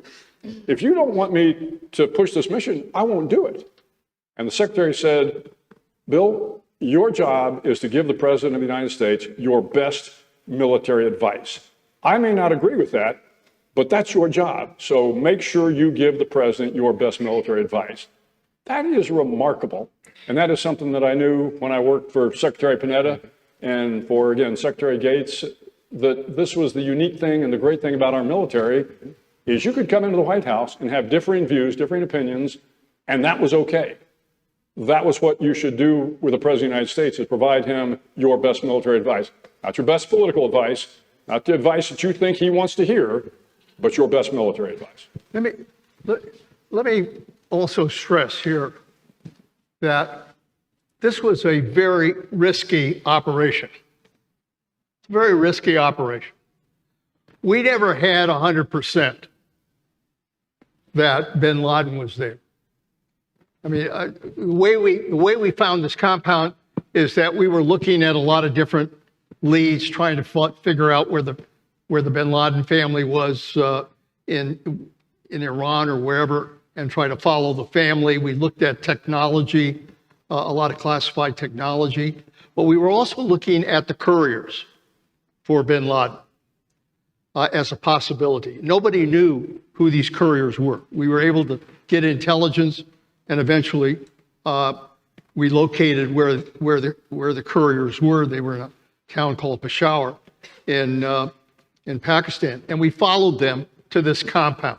When they drove into the compound, That's when the lights went on. This compound was 3 times the size of other compounds. As Bill said, it had 18-foot walls on one side, 12-foot walls on the other side, barbed wire, and it had this 3-story building in the middle of a compound with a mysterious family living in that part of the compound, and the family never came out. So when I met with the president and briefed him on the compound, he said, you got to continue to do surveillance, which we did. 24/7, we did surveillance using drones, constantly looking at whether there was anything. The only time we really had some pretty good lead was that there was this individual who'd come out every day, every other day, and he was older. You could tell he was older, and he would walk in circles and go right back in, like a prisoner in a prison yard. And I remember sitting down with the CIA and said, for God's sakes, that could be bin Laden. Give me a camera, give me a telescope. I don't give a damn what you can do, but give me a facial ID, because that could be bin Laden.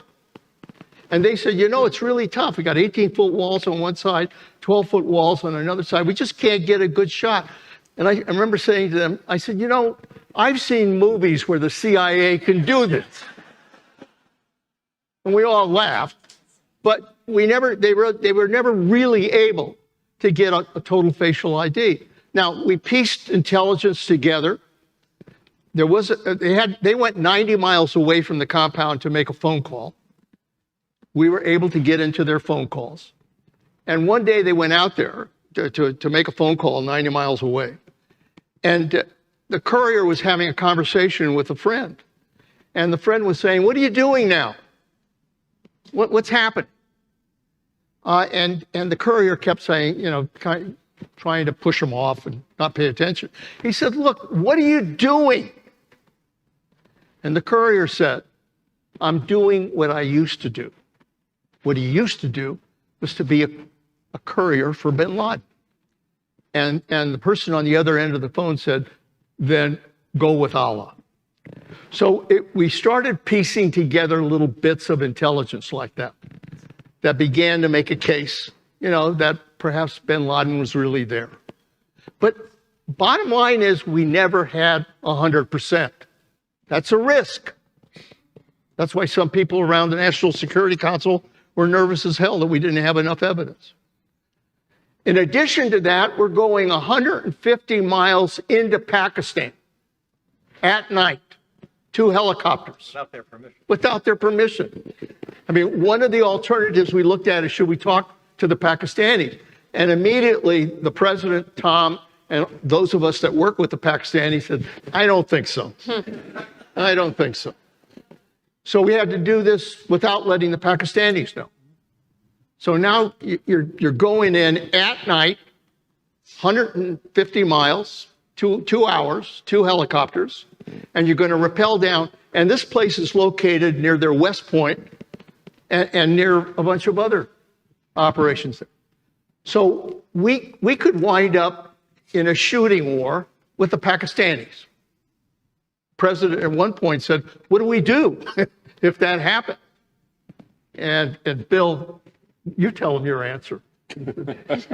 Well, at one point in time, the president, I said, look, we have a number of options. And he said, I want you to be able to fight your way out. I said, well, that's not a problem, sir. I mean, I can certainly fight my way out. But the concern was these were Pakistani soldiers that were just doing their job. They were Pakistani policemen that were just doing their job. And the last thing I wanted to do was have my SEALs engage with Pakistanis kind of just doing their job. These were not Al-Qaeda. This was not the enemy. So I wanted to see if there were other options. But the president made it very clear, if the SEALs get somehow contained within the compound, that he wanted me to be able to fight my way out. So on the other side of Afghanistan, on the other side of the border, we never brought him in. I had a combat air patrol. I had 2 more helicopters. I had an AC-130 gunship. I had everybody I needed to be able to fight my way out. That was not going to be a problem. Let me say something just to add on to that in terms of the performance of the SEALs on the ground. And then I wanted to answer the question, why did the president make the decision? But so we're monitoring it from here, right? Mm-hmm. Bill, you can tell the story better than I can, but the initial helicopter, which was supposed to be a rope drop over the compound, got veered off course and came down hard in the backyard, and the tail of the helicopter blew off. It It had been hot that day, and the heat from the ground stalled the engine. So we had a hard landing, or hard landing, right? And you watch that. That's kind of how it starts, right? So you're like, oh. Well, that you can see the reaction. That's what the picture's about. But the performance, though, and I think it comes from, again, this is your training and not mine, comes from this constant rehearsal, practice, professionalism, right? All right, we're going to go in that door, we're going to go in this door, you know? And then at the end of the operation, one of the most extraordinary things I'd ever seen. So the helicopter, you can destroy it better than I can, the helicopter had to be destroyed for a lot of different reasons. And so bin Laden, they've got bin Laden, they've got the information, the intelligence that we wanted to gather, every scrap of intelligence we gathered in the compound, they're ready to go. And, you know, everybody's looking up there watching, right? And kind of the clock's ticking and the Pakistanis are becoming more aware. Bill's team would not blow up the helicopter until all the non-combatants were safe. And I remember watching this, right? Watching your team, right? Escort these folks, right? You know, who were not combatants, children, women, and others weren't combatants, right? To a safe place, the clock running, the Pakistanis becoming more aware, right? And taking that out in the middle of someplace they had never been, right? And taking that kind of care to ensure that we had taken care of our business with the combatants. And is that your decision in that moment of when to destroy the helicopter? Look, you know, there's always the mythology about Navy SEALs. I mean, these guys are, you know, fathers and sons and brothers. And yes, they can be steely-eyed killers when they need to be. When the enemy is there, they'll do their job. But they are not going to risk the lives of innocent women and children. There were a lot of women and children in the compound. So they did what I think every American would have expected they would do, and frankly, every human being would do, as compassionate conservatives would handle. I mean, they were compassionate. They were going to do what was necessary. So it's not really quickly, it's not 100%, as you said, sir. You have advisors that are all very close but aren't in agreement. Right. So how does the president actually make that decision then? Well, we put it on his shoulder. It's all on his shoulders too. You know, so the last meeting at Thursday night before the raid, he went around the room. It was disagreements, right? We had red teamed it. He asked various people, what percentage chance do you think bin Laden's there? And some say 40, 62, 41, right? The president said, we don't have that kind of percentage kind of case here, right? You know, I think, and he left that night and said, I'll give you my decision in the morning. And I'll never forget, Dash, I walked out with him, went by his office, the Oval Office, and then, as you know, there's a colonnade between the president's office and the mansion at the White House where he lives. And I remember he said, listen, I'll call you in the morning. I'm going to go think on this and we'll make a decision in the morning. And he was going the next day to visit hurricane damage, storm damage, I think in Alabama. And I'd never forget kind of watching him walk down the colonnade, knowing the entire decision is on one person's shoulder. That's the way it works in the United States. So what I think tipped it? I think three things. Number one, he had a lot of faith in the process. We'd done 8 months of work. The work had been done. And a decision maker takes a lot of confidence from that, right? And you don't get the chance always to do that in a government setting or military setting, to do all the work, the preparation. Well, we did in this case, I think. Well, and I was surprised that you said he got confidence from Bill's answer saying, I don't know. Right. That actually boosted his As confidence. opposed to, don't worry about it, I got it, right? The second thing I think was the strategic value of taking out bin Laden. And that really was, and it turns out in history, looking back now, it was a strategic strike against Al Qaeda. And the third, frankly, was his confidence in the special forces. He had every confidence, right? After having, and we had obviously worked with the teams for a period of time at that point. It was 2011. We had seen the performance of the SEALs in Iraq and Afghanistan. He certainly was aware of the dozens and dozens of missions they'd undertaken. And he had every confidence that if bin Laden wasn't there, and this was some, other nefarious character who had a compound in Abbottabad, Pakistan, that the SEALs that the special forces would get themselves out and would come home, right? And they had every confidence that if he was there, that they would deal with it appropriately. So he was. I think that at the end of the day, when you know that a failure, he's a politician, right? And so he knows what the consequences of failure are. that I think those three things, I think it was the process, I think it was strategic value of the mission, but most importantly, at the end of the day, I'm convinced, having thought about it a lot, having spent a lot of time with him when he made this decision, I think it was his confidence in our special forces. And their ability to do the job. Let me tell you, the critical moment is the one that Tom talked about, because it's that moment when your stomach is in your mouth and the helicopter, I mean, I'm thinking what Bob Gates said, that picture captures it, because I think that picture was taken at the moment the helicopter went down, and we saw the helicopter go down. And I immediately called Bill, who was in Afghanistan, and I said to Bill, what the hell's going on? And Bill didn't miss a beat. Or words to that effect. True. And Bill, to his credit, didn't miss a beat, because he had practiced, there was backup helicopters. He said, don't worry, we got a backup helicopter coming in. We're going to breach through the walls. We're going to go on with the mission. Those were his words. And I said, God bless you. That's all I said, God bless you. Let's go. And so even in the face of a situation that could be a real concern, and we could say, get the hell out of there, this guy says, no, we're going on with the mission. It was a critical moment.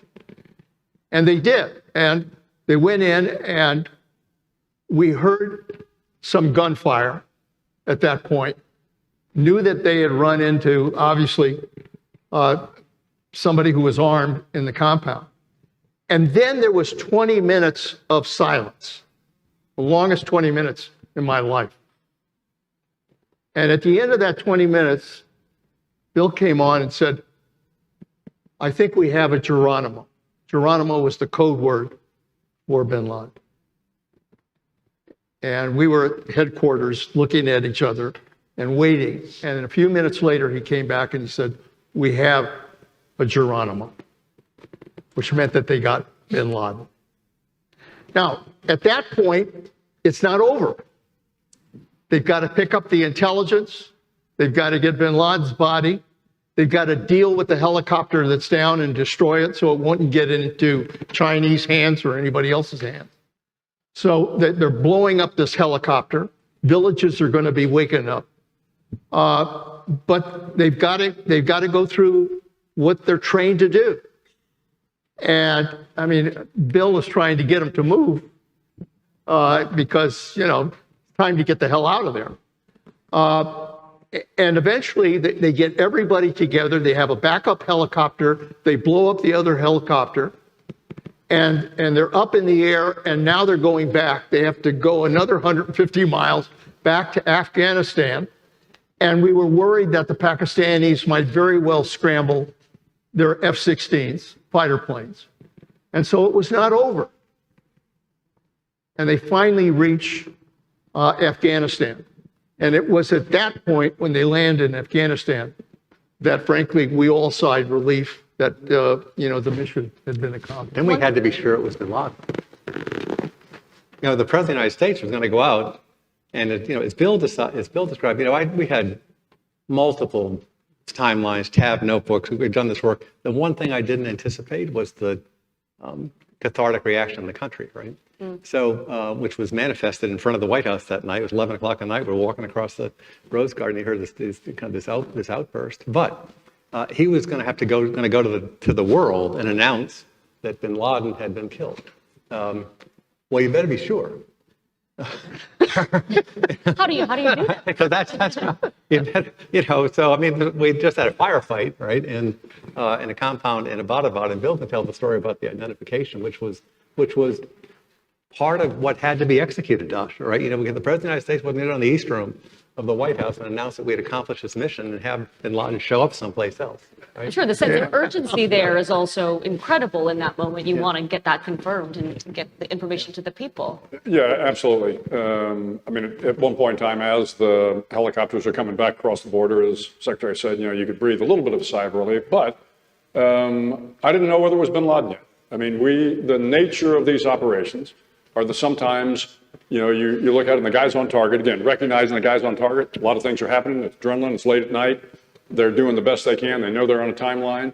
Now, bin Laden pretty clearly has pretty distinct characteristics. But as they passed over the border, now I'm on the video screen with the president in this room right here, and he says, well, Bill, do you know whether or not it's bin Laden yet? I said, sir, I don't. I need to go personally identify the remains before I'm going to tell the president of the United States that it's bin Laden. So my little makeshift headquarters in Jalalabad, the airfield was just a minute or two away. So I flew over there. About that time, the SEALs are landing on the helicopter. They bring the remains of bin Laden out, put them on the floor. And again, a lot going on, but without getting too graphic, I unzipped the rubberized body bag, and I was pretty sure it was bin Laden. Now, again, he didn't look quite so good. Had a couple of rounds in him, but it was pretty clearly bin Laden. But I also knew that, bin Laden was 6'4". So, and I pulled the remains of the body out of the body bag, and without getting too graphic, I wanted to make sure that I had the right guy, that he wasn't 5'4", not 6'4". Wow. Well, I'm 6'2". And I thought, Oh, no. yeah, you hear where this is going. I thought, well, if I lie down next to him, I'll know. But I was a 3-star admiral, and I didn't think that was very distinguished. So I saw some young. Stood him up? Well, I saw some SEAL standing nearby. I said, "Hey, son, how tall are you?" He goes, "I'm 6'2". So I said, "Good, come here." So I said, "Lie down." This can't be real. This was not in the movie. Yeah, probably not in the movie. But he knew exactly what I was doing. And so he laid down, and the remains were a couple inches longer. I said, "Okay." I really didn't think anything of it.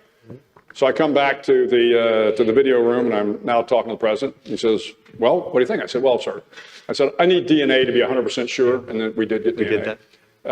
I said, "But it certainly looks like him. Beard's a little shorter." I said, "And oh, by the way, I had a young SEAL who was 6'2" lie down, and the remains were 2 inches longer." And there's this long pause on the other end of the video, and the president says, "Okay, Bill, let me get this straight. You had $60 million for a helicopter, and you didn't have $10 for a tape measure?" And I've told folks, I said, look, this was a serious night with serious implications, but it was exactly what we needed at the time. It kind of lowered the pressure in the room. The good guys were back. The bad guy was eliminated. I can hear Obama's voice when you say that. Yeah, it was just kind of the right thing to say. Well, the next day, I get on a plane. I fly back to D.C. I got to brief all the intel committees along with the secretary. And I get a call, come over to the Oval Office. So we go on over there and get in. And, the president shakes my hand and says, "Hey, congratulations, well done." So I got something for you. He reaches behind the president's desk and he pulls out a wooden plaque. And there's a brass plate on it that says, "From President Barack Obama, I supplement Bill McRaven. If we have $60 million for a helicopter, we ought to have $10 for a tape measure." And there's a Home Depot tape measure on the one of my prized possessions. The one thing that we haven't touched on yet that Tom you brought up, but given the nature of the presidency, I think is so important, is the politics here. You have a very small group of people that is working on this with the president. You also have the very large group of people in Congress. Where is Congress in all of this? What is the relationship? What is the communication with the legislative branch? Well, Let me start, and then Tom can express his concern. I'm a creature of Capitol Hill. I'd served as a legislative assistant on the Senate side, and then served as a member of Congress for 16 years. And I really feel that it is important that there be a partnership between the executive branch and the Hill, particularly with this kind of mission, which is national security. And in addition to that, frankly, in order to complete the work we were doing, I would have to have funds reprogrammed. And so I need leaders in the Congress to basically reprogram the funds. So I went up to what's called the Gang of Eight and briefed them the speaker, a majority leader, minority leaders, et cetera, one-on-one. They had no staff in the room. And I briefed them on, what we were looking at and what we were doing. And I was able to get the reprogram money. But more importantly, when we did the mission, I alerted them that we were doing the mission that day on May 1, so that they would not be blindsided and find out, something that they should know. We're conducting the mission, particularly if something went wrong. So that's why I informed them. The White House, when they found out that I had briefed people on the Hill, were very nervous that somehow this might leak. And I understand the concern. But the reason I did that is because I really felt it was important that they understand that we were involved in probably one of the most important missions that we had in terms of going after bin Laden. I think nervous is kind of an understatement. I was going to say, I think you were of a different mind on this, weren't you? Sorry? You were a bit of a different mind on I this. had a different, I said in the White House, I have a different mindset on these kinds of things. But nervous was an understatement. Neil, this was, as you said, Dasha, earlier, this was kept a secret for 8 months, right? Very small group. It was only expanded on a need to know or need to do basis. And it was quite low tech. We weren't sending kind of electronic messages to each other about this, right? We were sending things kind of by courier on paper. And it was a lesson for me, which is, and it goes to kind of why I was nervous about the briefings, is that if you want to keep a secret, don't tell anybody. Kind of the way it works. But it worked out all right. And on politics, there was never a political discussion in any one of the 8 months of meetings that the president had. Bill, you said something to me after it was all over, which we really have never forgotten, which is that something along the lines of if the American people had had kind of a video feed of the process, right, they would have been very proud. Yeah, and I'd like to address that, Dash, if I could, because I had the opportunity. I served on the National Security Council staff with President George W. Bush, and people often ask me about the process. And it is incredibly important. And having sat in the Situation Room a number of times with President Bush, as different as you would think the Obama and Bush personalities would be, inside the Situation Room, they were very similar. President Bush wanted people to challenge him. He wanted to understand what everybody thought. He was willing to accept bad news. He had faith and confidence in his commanders, and I was one of his commanders before President Obama came in. And I had a chance to brief President Bush on a number of things. And again, watching how President Bush worked and how President Obama worked and how the process worked from, the normal process, of course, with the deputies and the principals and the National Security Council. But even in tight situations like this, both presidents were terrific about challenging their staff, their national security staff, asking for counter views, and then figuring out, hey, at the end of the day, I'm the guy that's got to make the decision, and would go off and make the decision. But the other piece of this, I remember late in President Bush's tour, we were going after a guy named Abu Ghadia, who was in Syria. And I'm briefing the president. And this is a president now that has been at war for a long time. And the president over the video says, well, Bill, why don't you use a GBU-38? It's a bomb that we dropped from Hellfire. And I was like, well, it's not a bad idea, actually, But I said, well, sir, that we think there are women and children on target. And he goes, okay, I got it. By the time President Obama by the time 2011 comes around, as Tom said, I had briefed President Obama a number of times on a lot of missions that were not Iraq and Afghanistan. The President of the United States had to approve every counterterrorism mission outside Iraq and Afghanistan. And we did a lot of them that the public will never know about, that saved a lot of American lives and saved a lot of civilians.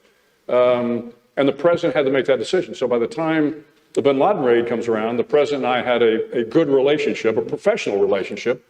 And again, I think he trusted, as Tom said, the process. If you don't have a process, then at the end of the day, I'm not sure how you expect to make qualified and competent decisions. And so again, both my time with Bush and Obama, they were great about the process. I think it's a super important, but one thing I should have recognized at the beginning here, this work that was done to find bin Laden, right? To take a kind of a cold trail and turn it into something that was that turned out to be successful was over 2 administrations. Yeah. The same intelligence teams that ultimately successfully identified where bin Laden was worked on this for the Bush administration as well. And the first call the President Obama made, was to President Bush that evening. So it was a multi-administration thing. Number one. Number two is that Eisenhower's quoted as saying that a good process won't guarantee you a perfect outcome, but a bad process will lots of times and most times guarantee you a mistake. And that's a really important lesson from this, from me and from a lot of other examples, is that if you don't have the right inputs, if you don't have the right kind of process, the president's not getting, kind of unvarnished advice, the ability to debate, disagree with him, right? If you don't have to kind of do away with cognitive biases and groupthink and all these things which you've got to really concentrate on if you're running a good process, if you don't have that in this position, in these stakes, you're going to make mistakes. And so I think this was an example, I think, of a fine process. And last thing I'll say, it's kind of technical, but I think it's important. So you're witnessing conversation between the CIA director, right, and the military commander. And Leon and the CIA was directing this operation, right? And it was being carried out by the head of special forces, global head of special forces, right, who works at DOD. You have to kind of think about that, right? That basically these institutions, right, which may sometimes be in competition or conflict sometimes, right? They don't have a direct line of authority, direct line of command, but work together seamlessly. And I think that's another kind of a technical observation, but I think it's important because it sets it up the team. But the key, Tom, is leadership. I often tell the students at our institute that in a democracy we govern either by leadership or crisis. If leadership is willing to make the tough decisions, take the risks involved in the decisions you have to make, and make no mistake about it, if you're a leader, particularly if you're president of the United States, you're going to have to take risks. You're going to have to make tough decisions. I mean, I could play the role of CIA director. This guy plays the role of special forces. He plays national security. We can all give the president the input. But in the end, the president makes the decision. And that takes leadership. It takes tremendous leadership. Whether it's Bush, whether it's other presidents, in the end, you got to make that tough decision to go. And I talked about the risks. I mean, you could imagine all of the horrible possibilities that could take place. If a helicopter goes down, if we're suddenly in a war with Pakistan, if it just turns to hell at that point, and people were concerned that something like that might happen. But for the president to make a very gutsy decision based on everything, that we had to go, that is leadership. And that's what you need in a president of the United States. Admiral, I think your two colleagues here answered this question already, but I'd love to hear from you. In terms of the lessons learned from what went right, how would you sum that up from your perspective? Yeah, I mean, let me echo what Secretary Panetta said. I mean, again, at the end of the day, the president made an incredibly bold decision because we did not know that it was bin Laden. I mean, it was always about a 50-50 chance that it was bin Laden. It was circumstantial evidence. And again, I think the process worked, as Tom said, and of course, Tom orchestrated the process. And I always tell folks, like, the SEALs, I'm very proud of the work our guys did, but this is what our guys did. I mean, this was what we do every single night. I'm incredibly proud of the SEALs and the helicopter pilots that went in and all the support we had from the CIA and the NSA and everybody else.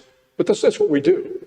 But watching the president make these tough decisions is something that should have inspired all Americans, again, to see that the process worked and the president made the hard decision.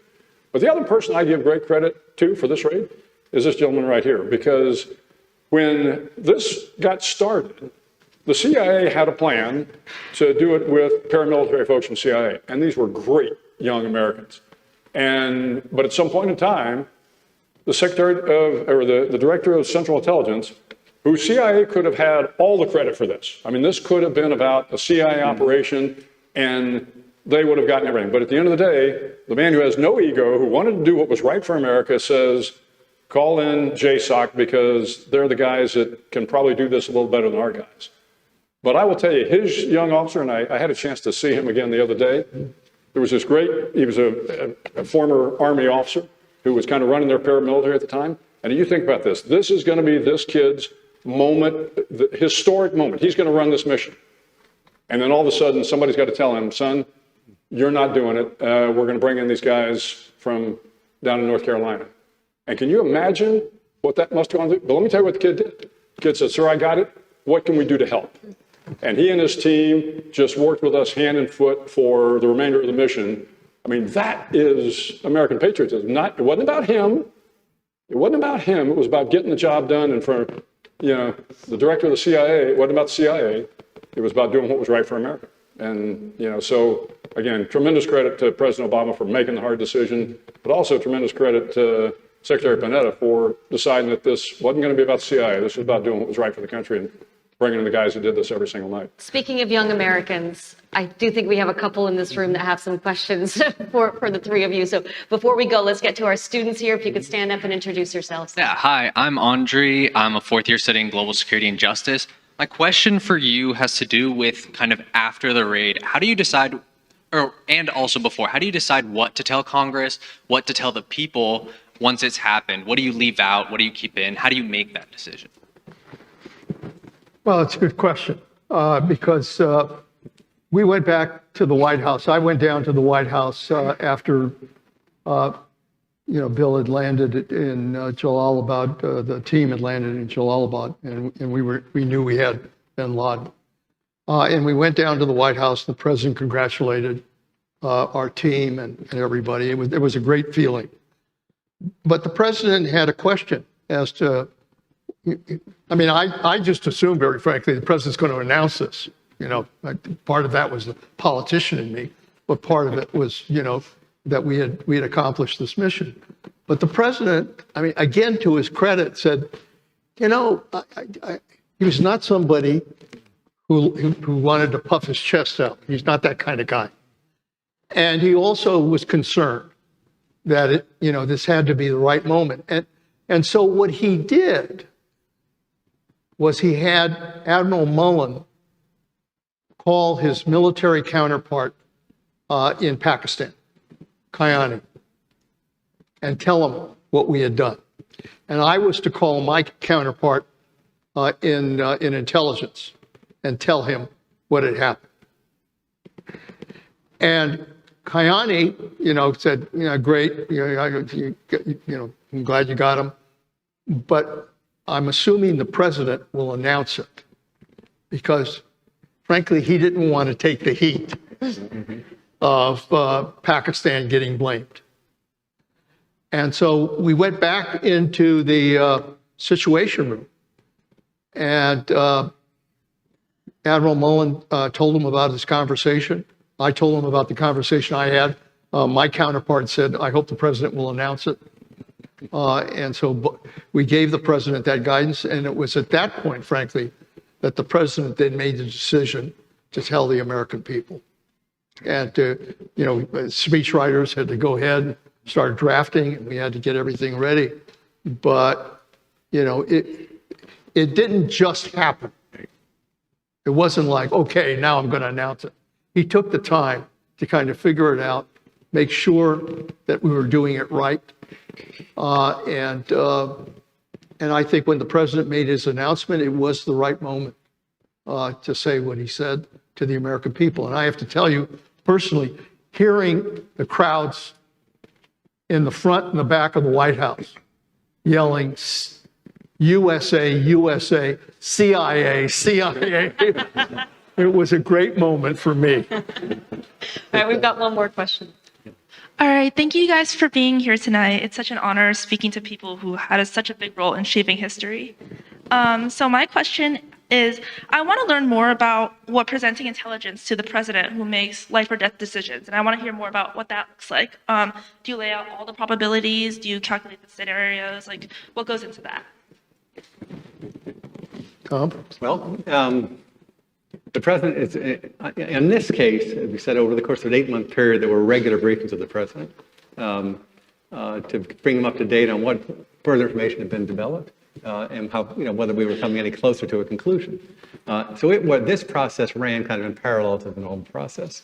And it obviously had to be the finest intelligence that America had with respect to the target. But that ran in parallel to the normal intelligence briefs that the president had. The president receives a daily intelligence briefing every morning. At least, President Obama did, and I think 3 or 4 of them did. And it's called the Presidential Daily Briefing.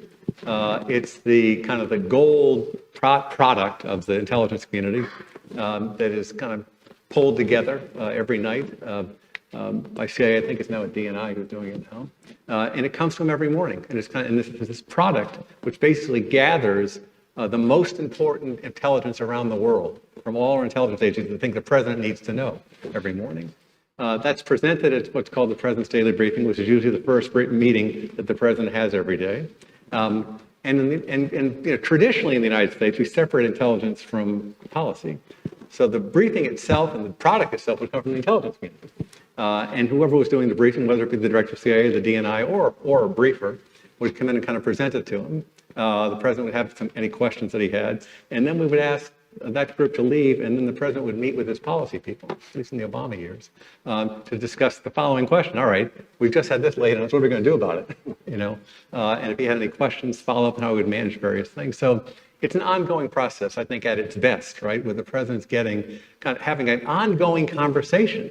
Because I've done this a couple of times. I did it 1,000 mornings with President Obama. You can see his information level, right, building as he goes, right, developing views on the world, right, putting together a kind of a superstructure of a kind of a mental model of the world, right, and different information kind of coming in and being able to be placed in that mental model. So I think that's essentially the process, right? I think why the president kind of takes on.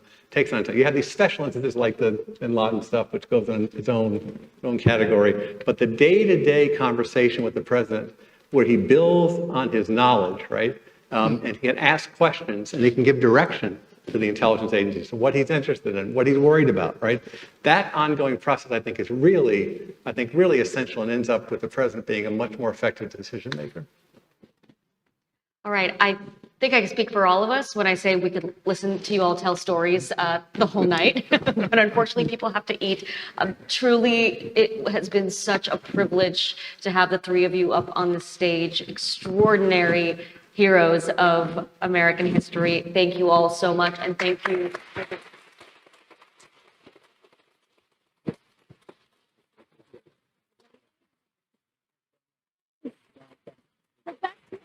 Moderated ever.